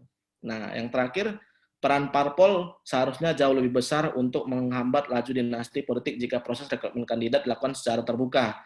Dengan sistem yang baik tanpa ada mengarah ke kepentingan ekonomi, tentu tidak hanya bisa menghambat laju dinasti politik, namun akan lahir orang-orang terbaik yang akan mendapat memimpin daerah. Terima kasih. Ini terakhir. Mohon maaf jika ada kekurangan, kesempurnaan hanya milik Tuhan, kekurangan hanya milik kita. Wassalamualaikum warahmatullahi wabarakatuh. Waalaikumsalam warahmatullahi wabarakatuh. Terima kasih atas pemaparannya dari pemateri terakhir kita, Saudara Abdi Rahmat Harahap. Sangat menarik ya, tadi Saudara Abdi sudah menjelaskan perbedaan dinasti politik dan politik dinasti itu apa, yang ternyata pengertian dari keduanya itu masih rancu.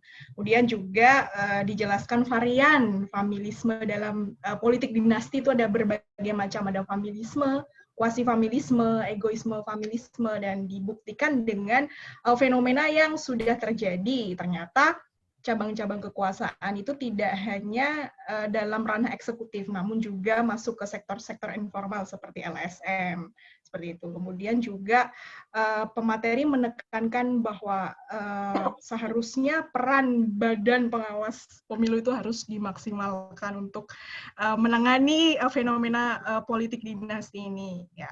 Dan juga berbagai macam penyebab politik dinasti juga sudah dijelaskan, seperti lembaga parpol yang belum demokratis, kos politik yang mahal, rendahnya kesadaran politik masyarakat, aturan hukum yang tidak spesifik yang melarang adanya dinasti politik.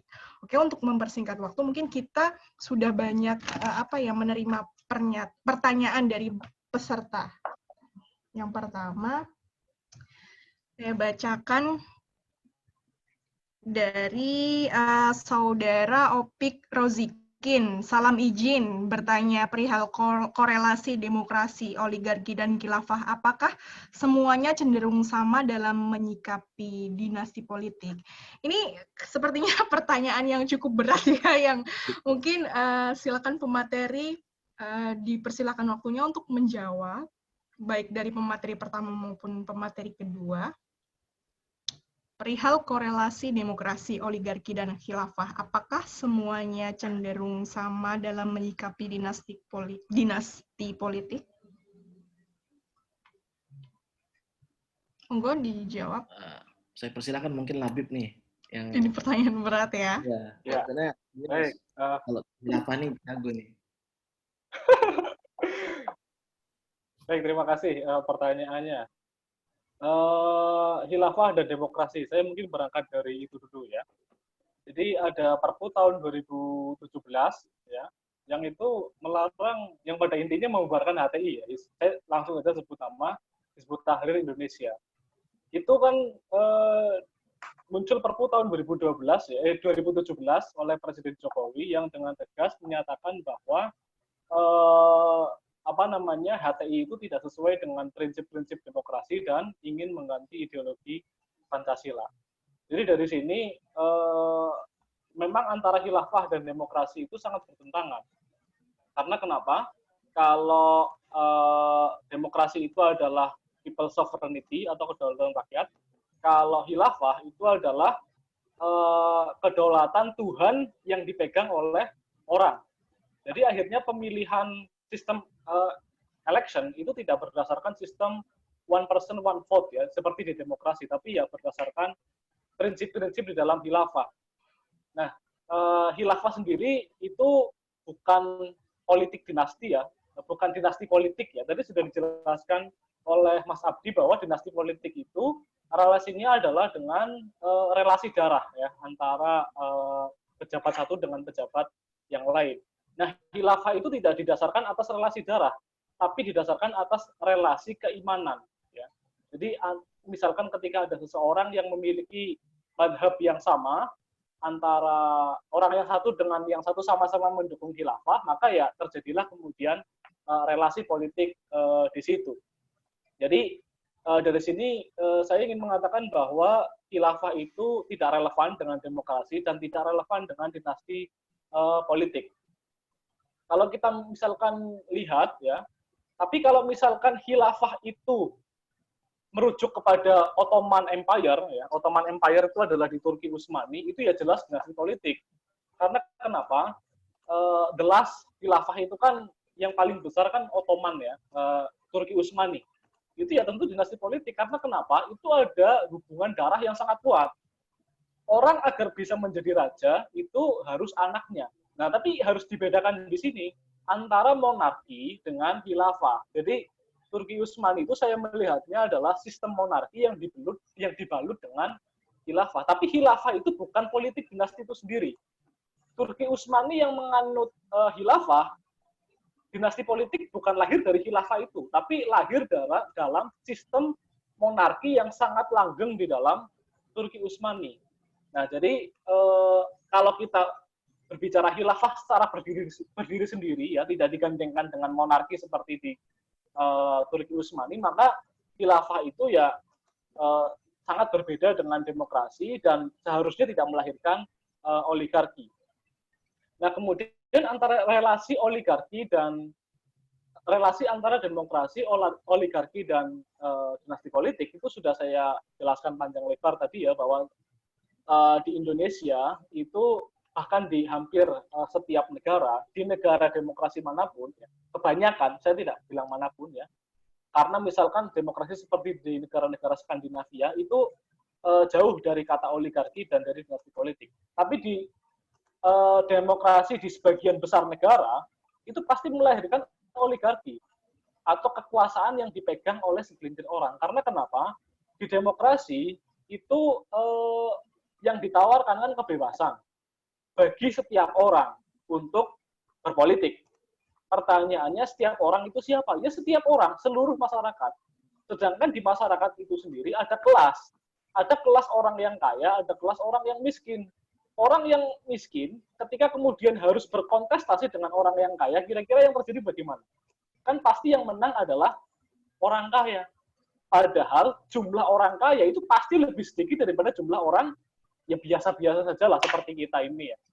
Kita tidak mengatakan, tapi ya kita orang biasa-biasa saja. Pasti jumlah orang yang kaya itu, yang kemudian mereka menguasai sumber-sumber kekuasaan, itu jauh lebih sedikit.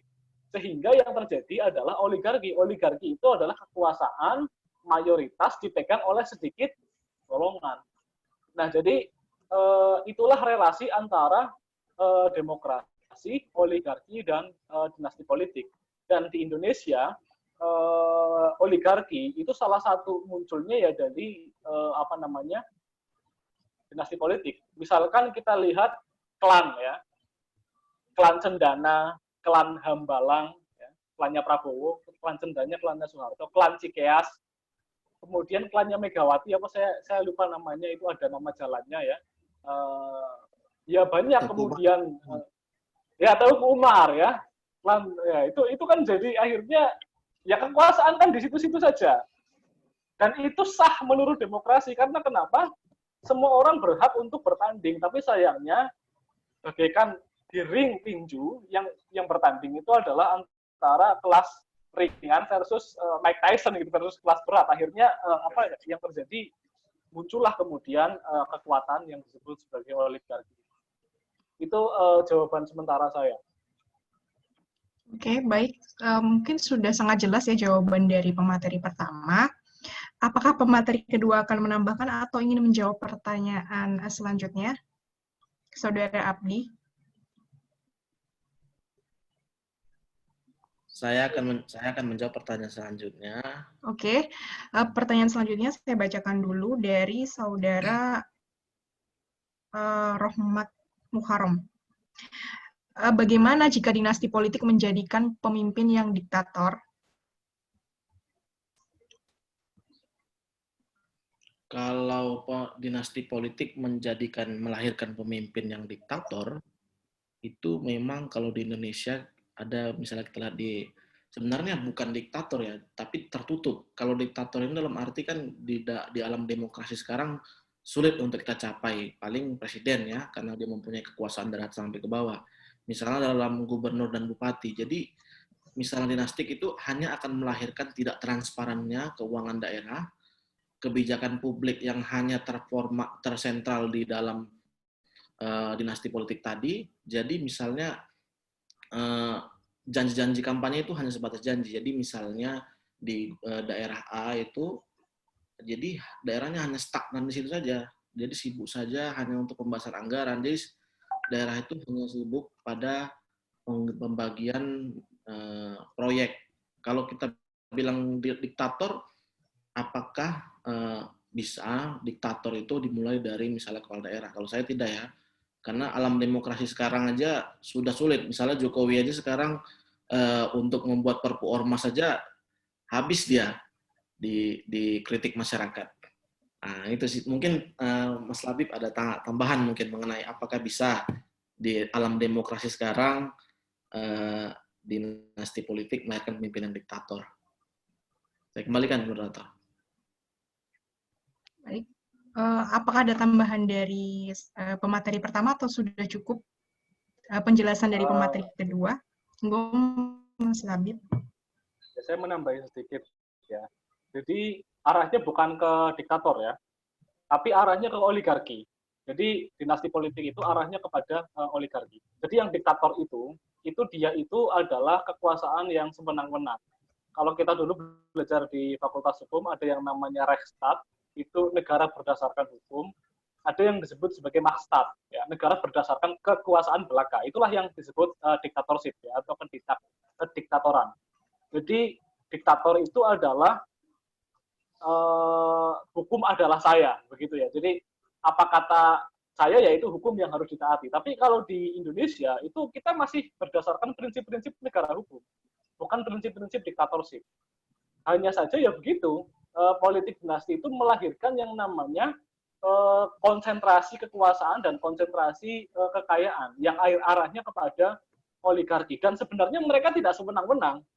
Pernah nggak melihat kemudian AHY atau Gibran atau SBY atau kecuali Soeharto ya, Soeharto itu bisa dikatakan dekat-dekat ke arah diktator. Tapi setelah reformasi itu kan orang-orang seperti katakan misalkan Yassin Limpo, Ratu Atut, sebenarnya kan tidak diktator, mereka memenuhi asas-asas hukum.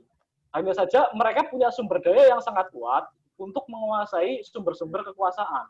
Sehingga terjadilah yang namanya dinasti politik yang mengarah kepada oligarki. Begitu. Itu pendapat saya. Oke. Sudah cukup jelas ya untuk pertanyaan untuk menjawab pertanyaan yang kedua. Jadi intinya bukan mengarah ke diktator melainkan oligarki ya dari kedua materi. Kemudian pertanyaan yang ketiga dari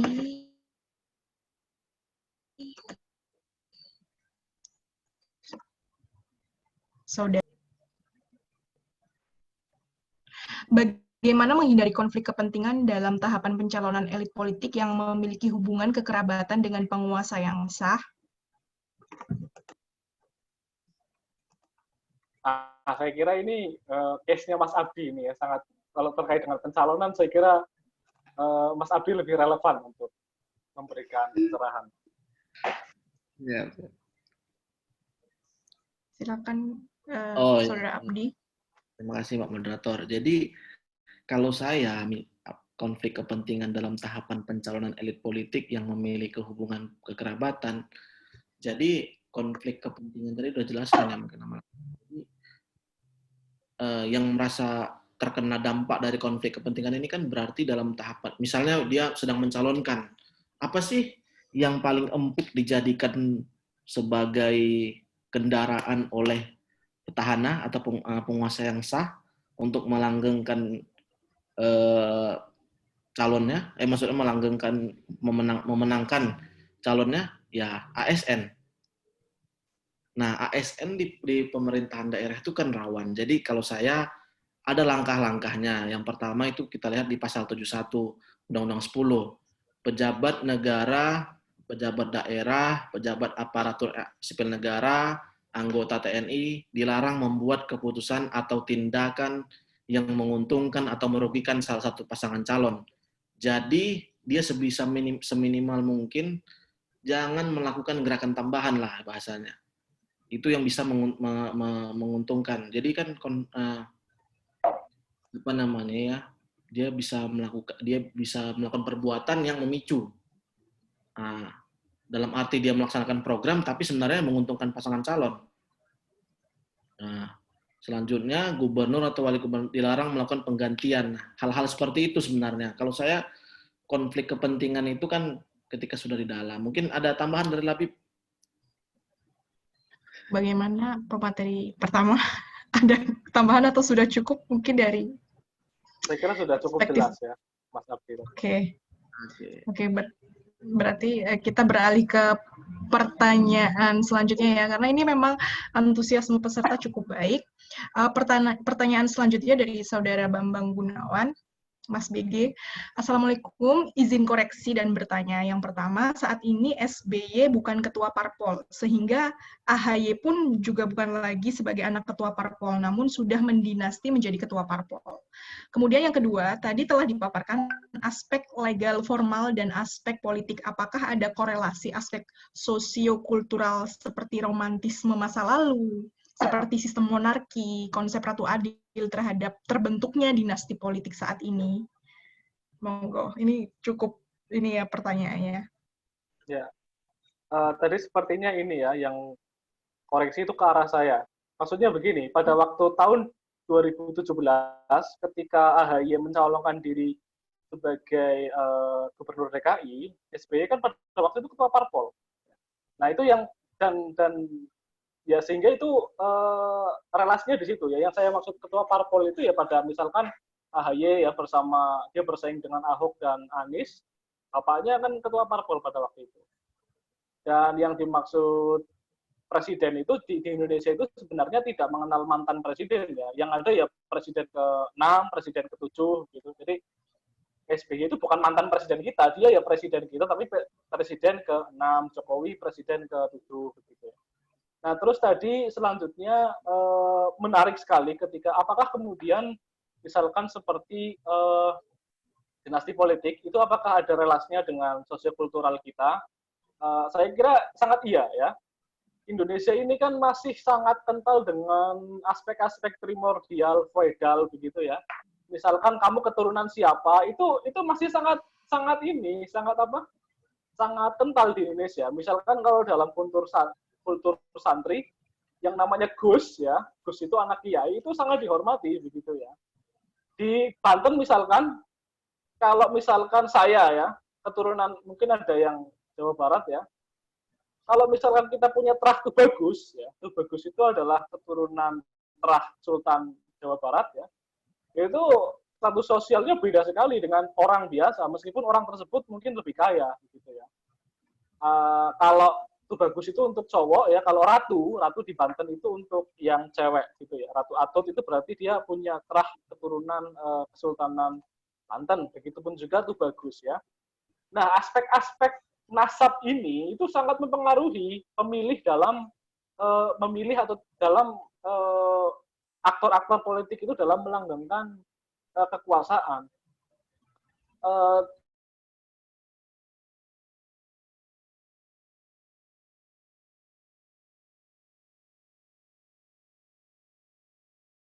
Purnomo itu persis kayak kasus tadi Ahyar Nasution. Itu Ahmad Purnomo itu sebenarnya yang dia bakal calon kuat untuk mendampingi Teguh Prakosa ya untuk mencalonkan wali kota Solo. Tapi karena dia anak presiden ya, putra mahkota begitu, nah itu akhirnya gampang saja melibas orang-orang yang sudah punya track record yang sangat tinggi ya seperti Ahmad Purnomo. Jadi Ahmad Purnomo itu sekarang adalah wakil wali kota orang pada tempatnya. Itu kalah jauh jika dibandingkan wis aku gak iso apa-apa tapi asalkan aku anaknya ini ya pasti jadi. Nah ini yang terjadi pada Gibran gitu ya. Gibran ini kan ya ngapunten gitu ya, dia punya track record politik di mana sih gitu kan. Dia bahkan ada orang ya dia kan cuma penjual martabak kan misalkan begitu gitu ya. Jadi apa ya banyak orang apa namanya mengunderestimate apa namanya karir politik dia. Tiba-tiba kemudian dia menyalip orang-orang yang sudah sangat senior di dunia politik hanya karena dia anak seorang presiden. Nah, jadi menurut saya memang kemudian aspek-aspek feodal primordial itu masih sangat berpengaruh ya di Indonesia dalam menentukan political power. Baik, itu ya penjelasan yang cukup panjang dan jelas dari saudara pemateri pertama. Mungkin dari pemateri kedua menambahkan atau mau menjawab pertanyaan selanjutnya saja. Cukup. Karena masih banyak pertanyaan juga yang harus ini. Oh, iya. Oke, pertanyaan selanjutnya dari saudara Rohmat Muharram ini yang terjadi di tempat saudara Rohmat Muharram. Ada dinasti bupati ketika ada orang di luar keluarga itu mencalonkan diri pasti gagal karena tidak dapat dukungan partai. Bagaimana kita memunculkan figur itu? Masyarakat pengen ganti, tapi untuk pengganti syarat mendaftar jadi paslon saja tidak bisa terpenuhi karena intervensi petahana. Monggo, ini masalah intervensi petahana.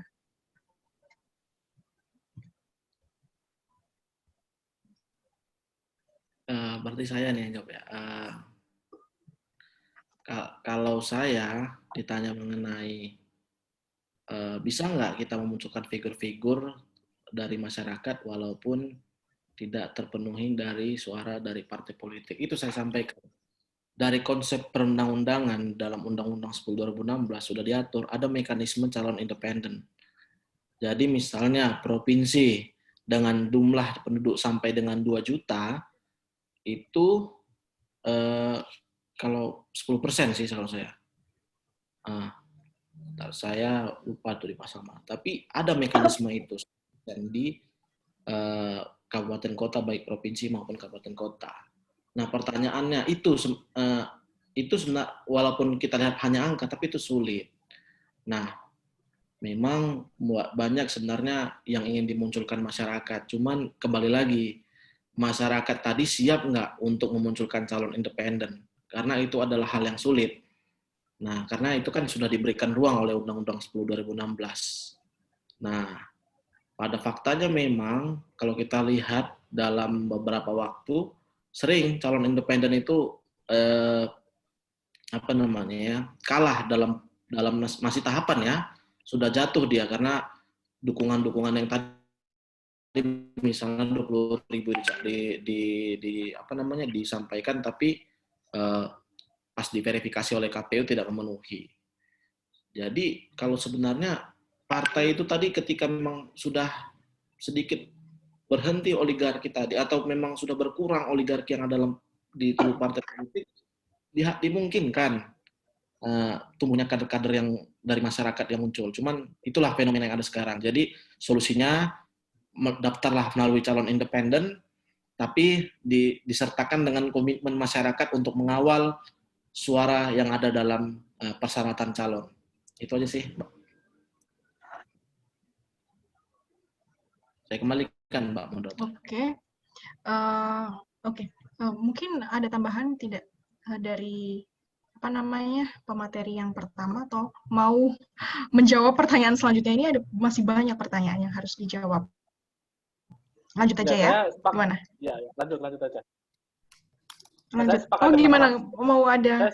Saya sepakat dengan Mas Abdi itu ya. Jadi untuk pilkada itu memang ya kita punya aturan yang menarik tentang calon independen. Jadi kalau mau di sini tantangannya di situ, betul. Saya sepakat itu. Tinggal masyarakat mau ya komitmen atau tidak, itu sepakat. Oke. Kemudian beralih ke pertanyaan selanjutnya. Setelah saya mendengar dari pemateri dan yang saya pahami, berarti politik dinasti bukan hal terlarang, tapi bukan pula perilaku terpuji. Namun dalam banyak kasus korupsi, pelakunya adalah kepala daerah, produk politik dinasti. Ambil contoh, soal Ratu Atut dan Hairi Wardana, Syaukani dan Rita Widyasari, dan yang terbaru Ismunandar dan istrinya Ketua DPRD Kutim. Pertanyaannya, untuk kedua pemateri, memang benar Gibran, Bobi Nasution maupun AHY tidak bisa memilih untuk dilahirkan dari orang tua mana. Tapi mereka bisa menentukan sikap ketika mereka mencalonkan diri. Tentu saja itu bertentangan dengan moral masyarakat, walaupun tidak bertentangan dengan hukum. Sampai sejauh ini, masyarakat jarang meminta anak elit politik untuk mencalonkan diri. Rata-rata anak elit politik itu sendiri yang mencalonkan diri sendiri. Bagaimana pendapat dari pemateri? Monggo silakan. Ya, menanggapi pertanyaan tersebut, ya itulah kemudian problem kita ya. Memang misalkan orang-orang seperti yang saya sebutkan tadi, Gibran, AHY dan lain sebagainya, ya mereka kan punya kuasa atas diri mereka, dan mereka punya untuk mendengar common sense masyarakat bahwa ketika mereka mencalonkan diri maka sebenarnya secara etika, kalau kita berbicara etika maka sangat relatif ya, itu tergantung pada diri kita sendiri untuk mencalonkan diri atau tidak. Dan mereka ya, menurut saya ya mereka melihat tidak ada masalah, tidak ada yang salah dengan etika ketika saya mencalonkan diri sebagai kepala daerah, itu menurut mereka. Meskipun menurut common sense kebanyakan masyarakat itu salah. Nah, jadi kan kalau kita sudah berbicara moral, sudah berbicara tentang menurut saya, menurut dia, menurut kamu, itu sudah sudah di luar hukum ya. Maksudnya itu sudah tataran moral yang itu akhirnya kalau kita misalkan memaksakan pendapat kita, akhirnya malah yang terjadi Dan kalau kita memaksakan dengan cara-cara kekerasan, malah yang akan terjadi kita melakukan pelanggaran hukum malah. Karena kenapa? Karena hal-hal tersebut tidak dilarang menurut hukum. Jadi kalau masalah moral ya mungkin kita hanya bisa berpendapat ya, dan berpendapat di Indonesia itu sangat ya, terlepas dari akhir ini itu banyak orang yang dikriminalisasi begitu ya kalau berpendapat, tapi ya orang demonstrasi masih bisa lah di Indonesia begitu ya. Maksudnya orang berpendapat masih bisa. Ya hanya menurut saya memang untuk saat ini hanya sebatas itu saja. Termasuk salah satu mengadakan seminar ini, mengadakan webinar ini, itu pun salah satu ikhtiar untuk menyuarakan aspirasi kita. Kan hanya bisa seperti itu saja kan, dalam artian kayak tadi misalkan mau mengatakan melanggar hukum, ternyata ya memang secara rasional pun tidak melanggar hukum, karena itu hak setiap warga ya. Tapi secara etik ya, itu pun sebenarnya juga tidak baik. Misalkan saya mengutip Immanuel Kant, ethics is the soul of law, jadi etika itu jiwanya hukum.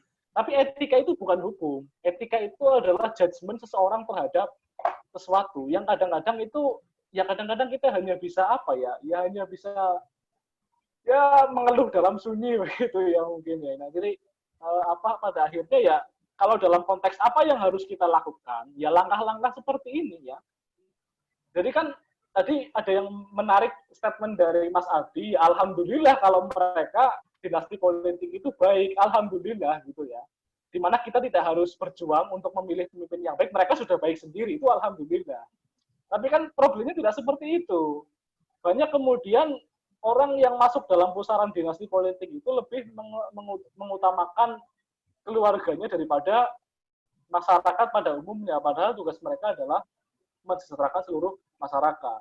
Namun lagi-lagi kalau kita tarik ke dalam ranah moral dan etika, ya kita tidak bisa berbuat banyak. Berbicara banyak bisa, begitu ya. Tapi berbuat banyak dalam artian melakukan tindakan-tindakan yang konkret ya dibatasi oleh aturan-aturan hukum itu sendiri. Jadi itu menurut pendapat saya. Oke, terima kasih pemaparannya. Jawabannya dari pemateri pertama. Oke, langsung ke pertanyaan selanjutnya saja ya. Selanjutnya pertanyaan ini berdasarkan materi yang disampaikan dinasti politik ada baiknya dan buruknya. Tapi menurut pendapat pemateri sendiri, dinasti politik itu lebih banyak baiknya atau buruknya? Apakah perlu dihilangkan dinasti politik di Indonesia? Monggo silakan dari pemateri kedua mungkin untuk mengawali untuk menjawab pertanyaan ini. Ya, terima kasih Mbak Moderator. Sebenarnya dinasti politik itu adalah budaya politik dia. Jadi seperti saya sampaikan tadi dalam budaya politik familisme tadi, sebenarnya kalau kita terapkan teori tadi, konseptual preferensi politik famili tadi sebenarnya ide yang bagus jika memang dari aktor-aktor politik itu adalah orang-orang yang berkompeten dan menguasai permasalahan dan memang murni dalam perjuangan rakyat. Jadi ide tersebut tetap terjaga, konsep tadi tetap terjaga dan arah pembangunan tidak berkembang luas. Cuma pada kenyataannya di Indonesia itu kan hal yang memang buruk dampaknya. Jadi kalau saya tidak bisa mengatakan 100% dinasti politik itu buruk. Karena saya tidak ada datanya 100% angka dinasti politik itu korup semua. Nah, tapi saya mengatakan kalau bisa lah angkanya 75-25 lah. Ya, karena memang banyak kasus-kasusnya. Misalnya ya walaupun tidak tercatat dalam catatan hukum atau pelanggaran hukum, tapi di unsur mata masyarakat itu nampak memang misalnya ada pembedaan perilaku, perlindungan, maksudnya penyalahgunaan kewenangan, itu kan bagaimana mau dihukum karena hukumnya aja sudah ada orangnya di sana. Kalau saya sih budaya politik tadi itu budaya, dinasti politik itu tidak bisa dihilangkan kecuali budaya hilang gitu. Jadi tinggal kembali kepada masyarakat. Masyarakat ingin mempertahankan status quo tadi atau ingin berubah. Nah, itu kita kembalikan ke masyarakat. Kalau saya kembalikan ke Mbak Moderator. Baik, cukup konkret ya jawabannya dari pemateri kedua. Dari pemateri pertama mau menjawab atau menambahkan atau seperti apa? Monggo. Saya ingin mengutip Lord Acton ya. Power tend to corrupt ya. Absolute power corrupt absolutely. Jadi kekuasaan itu cenderung korup. Kalau kekuasaan yang absolut pasti korup. Nah, dinasti politik itu biasanya melahirkan ya kekuasaan yang hampir absolut, meskipun tidak seluruhnya. Kalau absolut murni kan raja ya. Tapi kalau kekuasaan dinasti politik namanya juga dinasti. Dinasti kan merujuk pada kingdom begitu kan.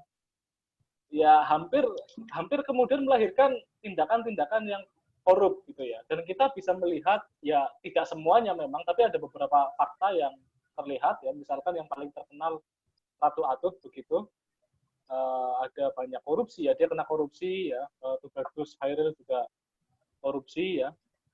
Tapi saya kira ya dinasti politik lebih banyak menghasilkan hal-hal yang negatif dibandingkan hal yang positif. Mungkin positifnya ada ya. Misalkan positifnya seperti kekuasaan yang pemerintahan yang stabil ya. Itu bagus sekali loh. Di pemerintahan Soeharto itu pemerintahannya sangat stabil, akhirnya yang terjadi apa? Pembangunan jalan kan. Nah, sebenarnya dinasti politik jika dia menghasilkan pemerintahan yang baik, maka dinasti politik juga akan menghasilkan pemerintahan yang stabil. Karena kenapa? Kekuasaan dia yang pegang. Kalau sudah stabil, itu gampang sekali melakukan pembangunan. Tapi hal itu syaratnya ya satu tadi, dinasti politik bukan hanya untuk kepentingan, dia lebih mementingkan orang banyak daripada orang pribadi. Tapi sepertinya dalam konteks Indonesia, arah-arah situ lebih ya sulit ya. Jadi mereka lebih banyak ya menguntungkan diri sendiri daripada golongan. Jadi saya sendiri berpendapat bahwa dinasti politik di Indonesia lebih banyak mendatangkan hal yang negatif. Baik, terima kasih jawabannya dari pemateri pertama. Kemudian ini ada selanjutnya pertanyaan dari Kak Triana ya. Ini pertanyaan yang cukup populer. Bagaimana pendapat narasumber jika parpol lebih banyak menggunakan artis untuk mendongkrak calon kepala daerah yang biasanya parpol menggunakan artis sebagai wakil wali kota atau gubernur dengan alasan jika menggunakan artis maka kos promo calon wakil atau kepala daerah lebih murah, bahkan zero cost karena artis tersebut sudah dikenal. Monggo ini pertanyaannya dijawab. Ya, terima kasih Mbak Moderator. Sedikit menanggapi sih sebenarnya, kalau berdasarkan contoh konkret ini, ada di daerah di Kota Palu ya, Kota Palu ini. Wakilnya itu Pasha Ungu. Jadi dia untuk memicu kembali dinamika itu, dia cukup cat rambutnya warna kuning.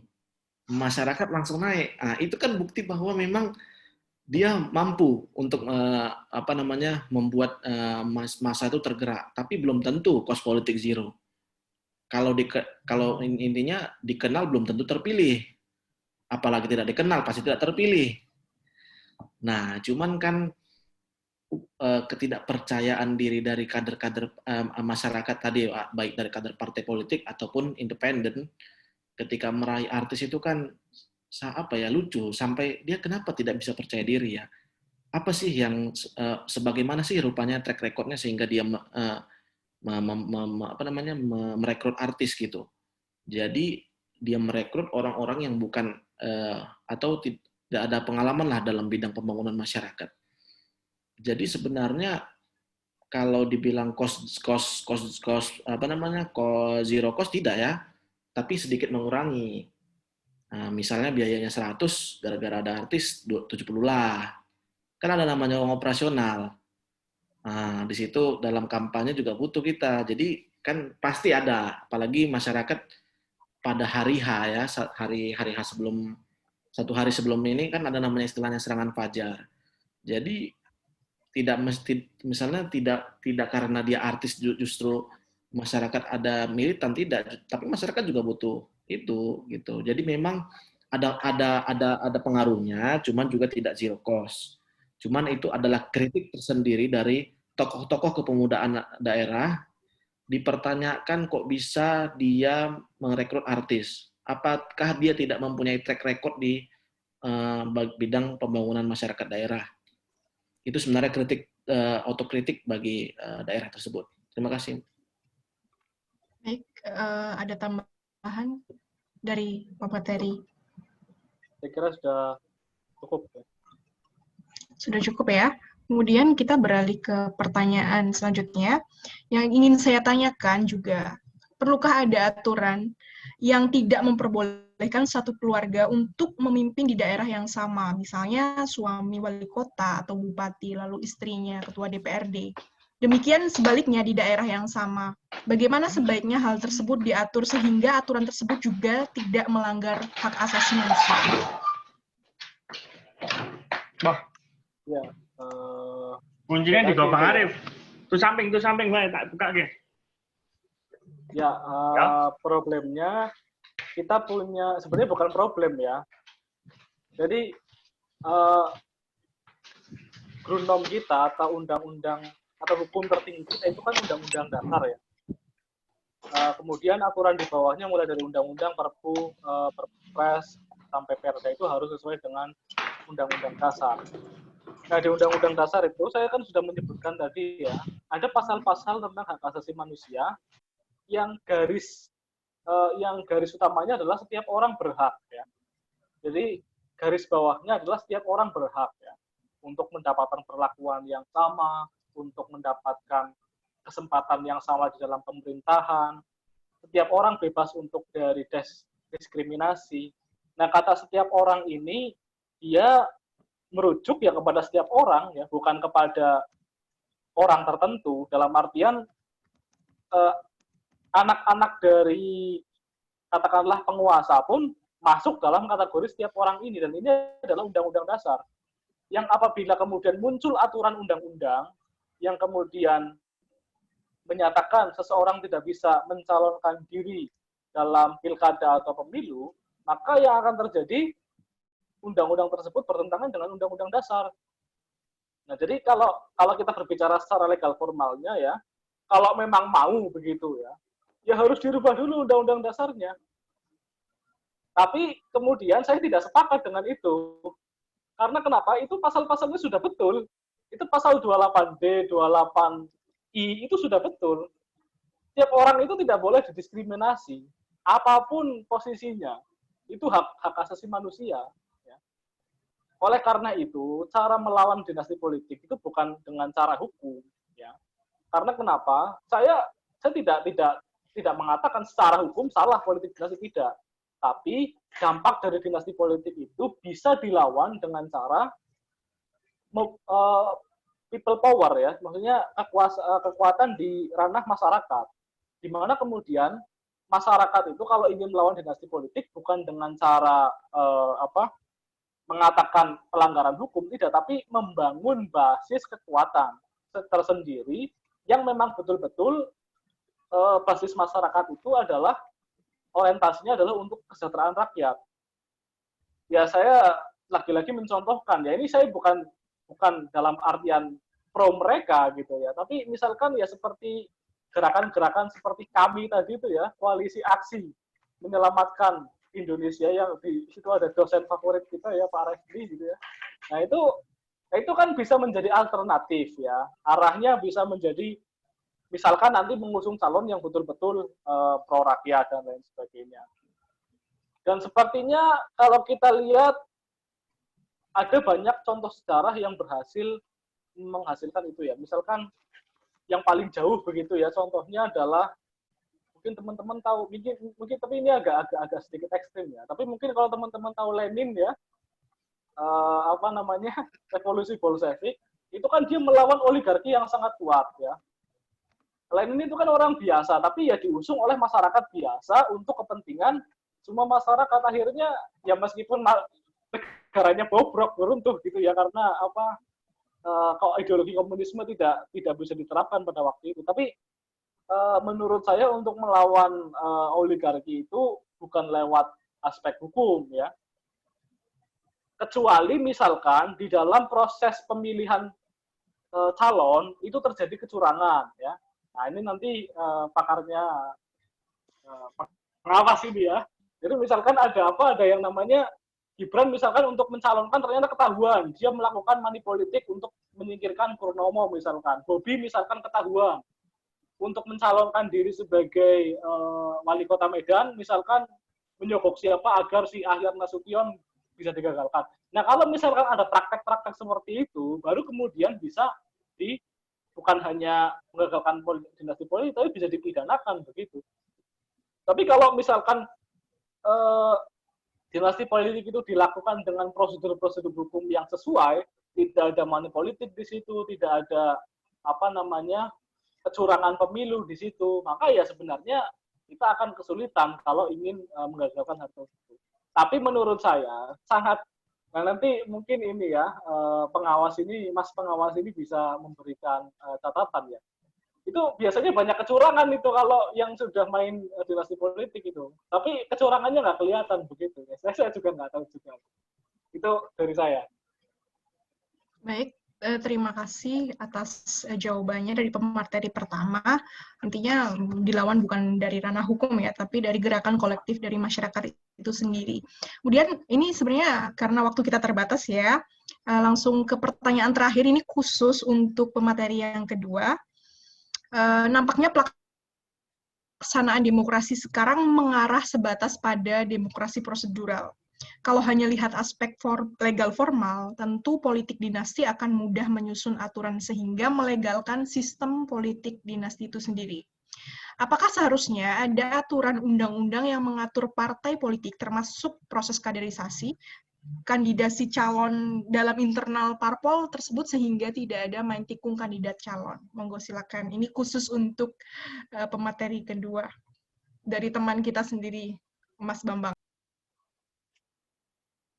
Ya, terima kasih Mbak Moderator. Sebelumnya saya ingin menambahkan tadi sedikit. Sebenarnya untuk berpolitik ini kita harus kembali lagi kepada perkataan Aristoteles. Politik adalah usaha yang ditempuh warga negara untuk mewujudkan kebaikan bersama. Sebenarnya makna dari politik yang dicetuskan Aristoteles itu mulia gitu, tinggal kita yang melaksanakannya. Nah, ini saya ingin menjawab pertanyaan dari guru saya nih, Mas Bambang nih. Jadi kalau kita bicara apakah harus ada undang-undang yang mengatur mengenai partai politik, sebenarnya ada sih Mas, cuman dimulai dari Undang-Undang 2 sampai perubahannya tentang Undang-Undang 2 tahun 2011 gitu.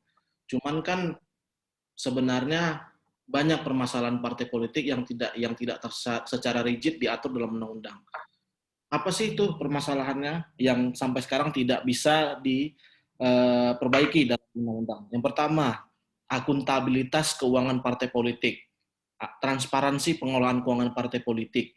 Itu kan tidak jelas. Dari mana sumber, dari mana dari hulu dan hilirnya kita lihat, kan nggak jelas. Jadi itu mengakibatkan mekanisme demokrasi internal dalam penentuan kandidasi partai politik itu jadi hancur gitu. Dan mengakibatkan tidak berjalannya pendidikan politik, fungsi pendidikan politik, mandeknya kaderisasi, rekrutmen tidak demokratis, serta disfungsi aktor-aktor pemiluan. Jadi sebenarnya perbaikan undang-undang itu, undang-undang parpol ini sebenarnya jarang sih tercetus dalam wacana dalam prolegnas, baik secara prolegnas ataupun secara mendadak gitu di pembahasan dewan. Kenapa? Karena dewan yang notabene itu adalah perwakilan dari partai politik tidak merasa penting. Yang mereka penting hanya RUU pemilu. Itu harus dibahas setiap 5 tahun sekali itu nggak bisa kalau nggak dibahas. Nah, banyak sebenarnya permasalahan partai politik. Belum lagi ideologinya yang tidak jelas. Kalau kita bicara ideologi dari tahun 98 itu ketika Orde Baru itu hanya 3 partai politik, PDI, P3, satu lagi Golkar. Saya lupa dia bukan partai. Tapi itu jelas ideologinya. Satu kekaryaan, satu partai Islam, satu partai dari kaum marginal. Berhaluan sedikit ke kiri, kalau saya bilang. Tapi jelas, kalau sekarang kan, ya ideologinya bercenderung kekuasaan. Jadi yang penting sama semua nasionalisme, tapi berlatar belakang transaksional. Kalau dibilang Mas Uceng itu waktu juga parpol itu belum berfungsi sebagai jembatan antara kepentingan rakyat dan pemerintah. Jadi suara keras pemerintah itu, suara parpol yang mengatakan rakyat, aku adalah perwakilan rakyat, konstituenku mengatakan seperti ini, kan tidak. Pada nyatanya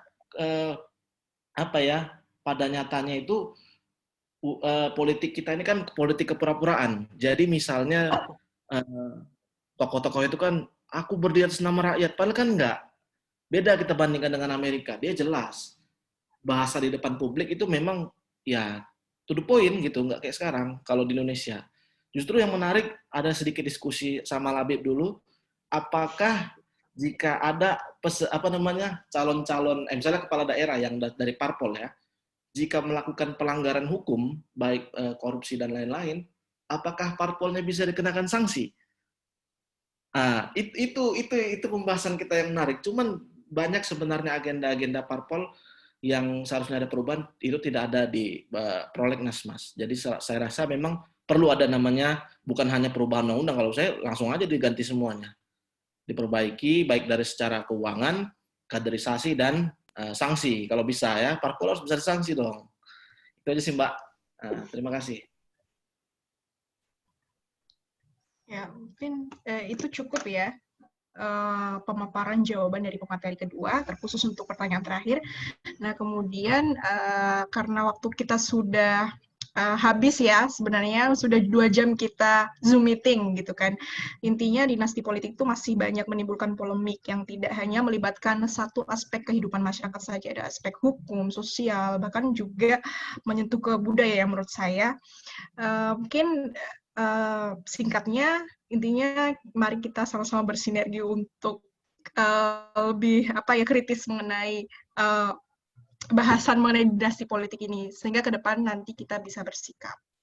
Oke, terima kasih atas partisipasinya. Apabila banyak kekurangan dan kekeliruan dari Justisia sendiri, dan mungkin saya juga mewakili pemateri, mohon maaf yang sebesar-besarnya. Terima kasih. Wassalamualaikum warahmatullahi wabarakatuh. Waalaikumsalam warahmatullahi wabarakatuh. Halo, Assalamualaikum, Le. Apa kabar, Le? Luar biasa nih Mas Labib sama si Le Abdi ini. Sorry lah, aku telat loh hari ini. Siap-siap, Pak Lawyer. Darah apa tadi aku? Makanya itu kasus ya, Pak. Kasus tadi. Sehat tuh, Mas Labib? Sehat. Alhamdulillah. Alhamdulillah. Sehat, Le? Sehat. Jadi sidang sekarang online. Luar biasa. Apa? Online, Le. Bisa pisah orangnya. Ada yang di kejaksaan, ada yang di hakim, ada yang di pengadilan, ada yang di rutan. Iya.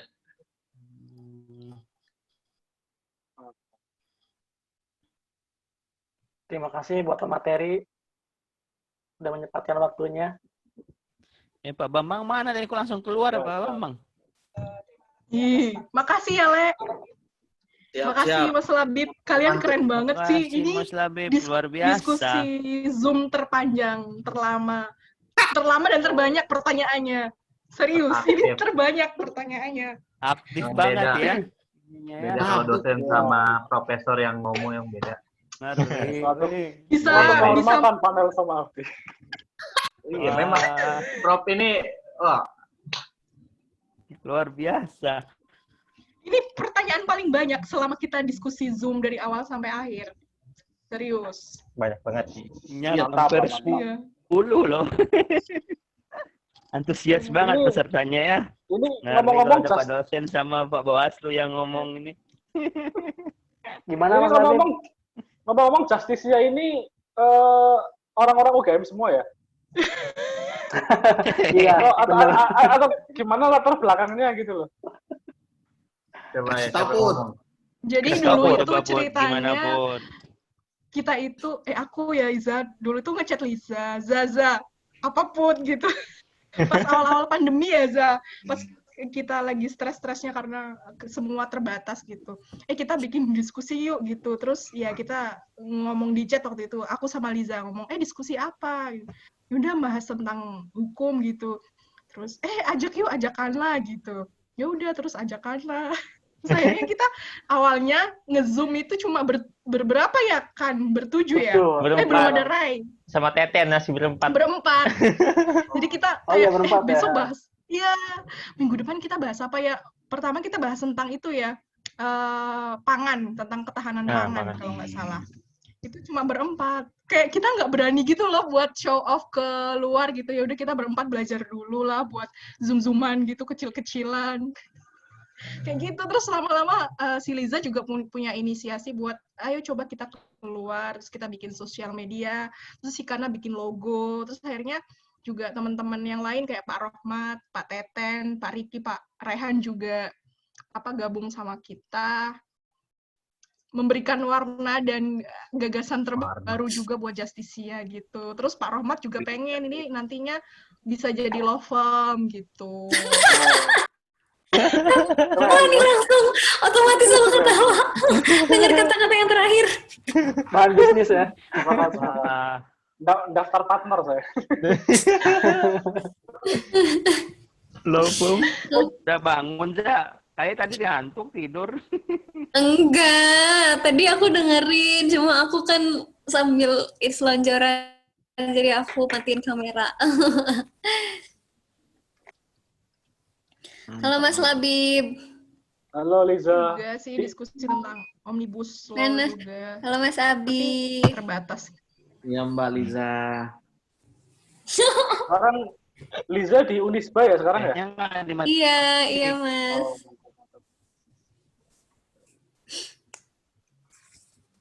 Berarti cuma aku nih yang belum tamat nih kayaknya. Cailah, Prof. Abdina. Itu mah bukan karena sekolahnya, emang Mas Abdinya aja itu mah. Kalau Mas Abdinya mau mah kecil. Mengabdi kepada negara. Mengabdi, abdi sang pengabdi. Iya, keren kali. Luar biasa demi negara loh. Demi negara. Di posternya kok kita terus Bawaslu aja ya pembicaranya ya, makin rame kayaknya itu. Bawaslu. Serta full nanti semuanya. Makin rame pesertanya nanti nih. Oke. Terima kasih ya teman-teman. Mau izin pamit dulu nih. Iya. Makasih. Kita yang makasih banget.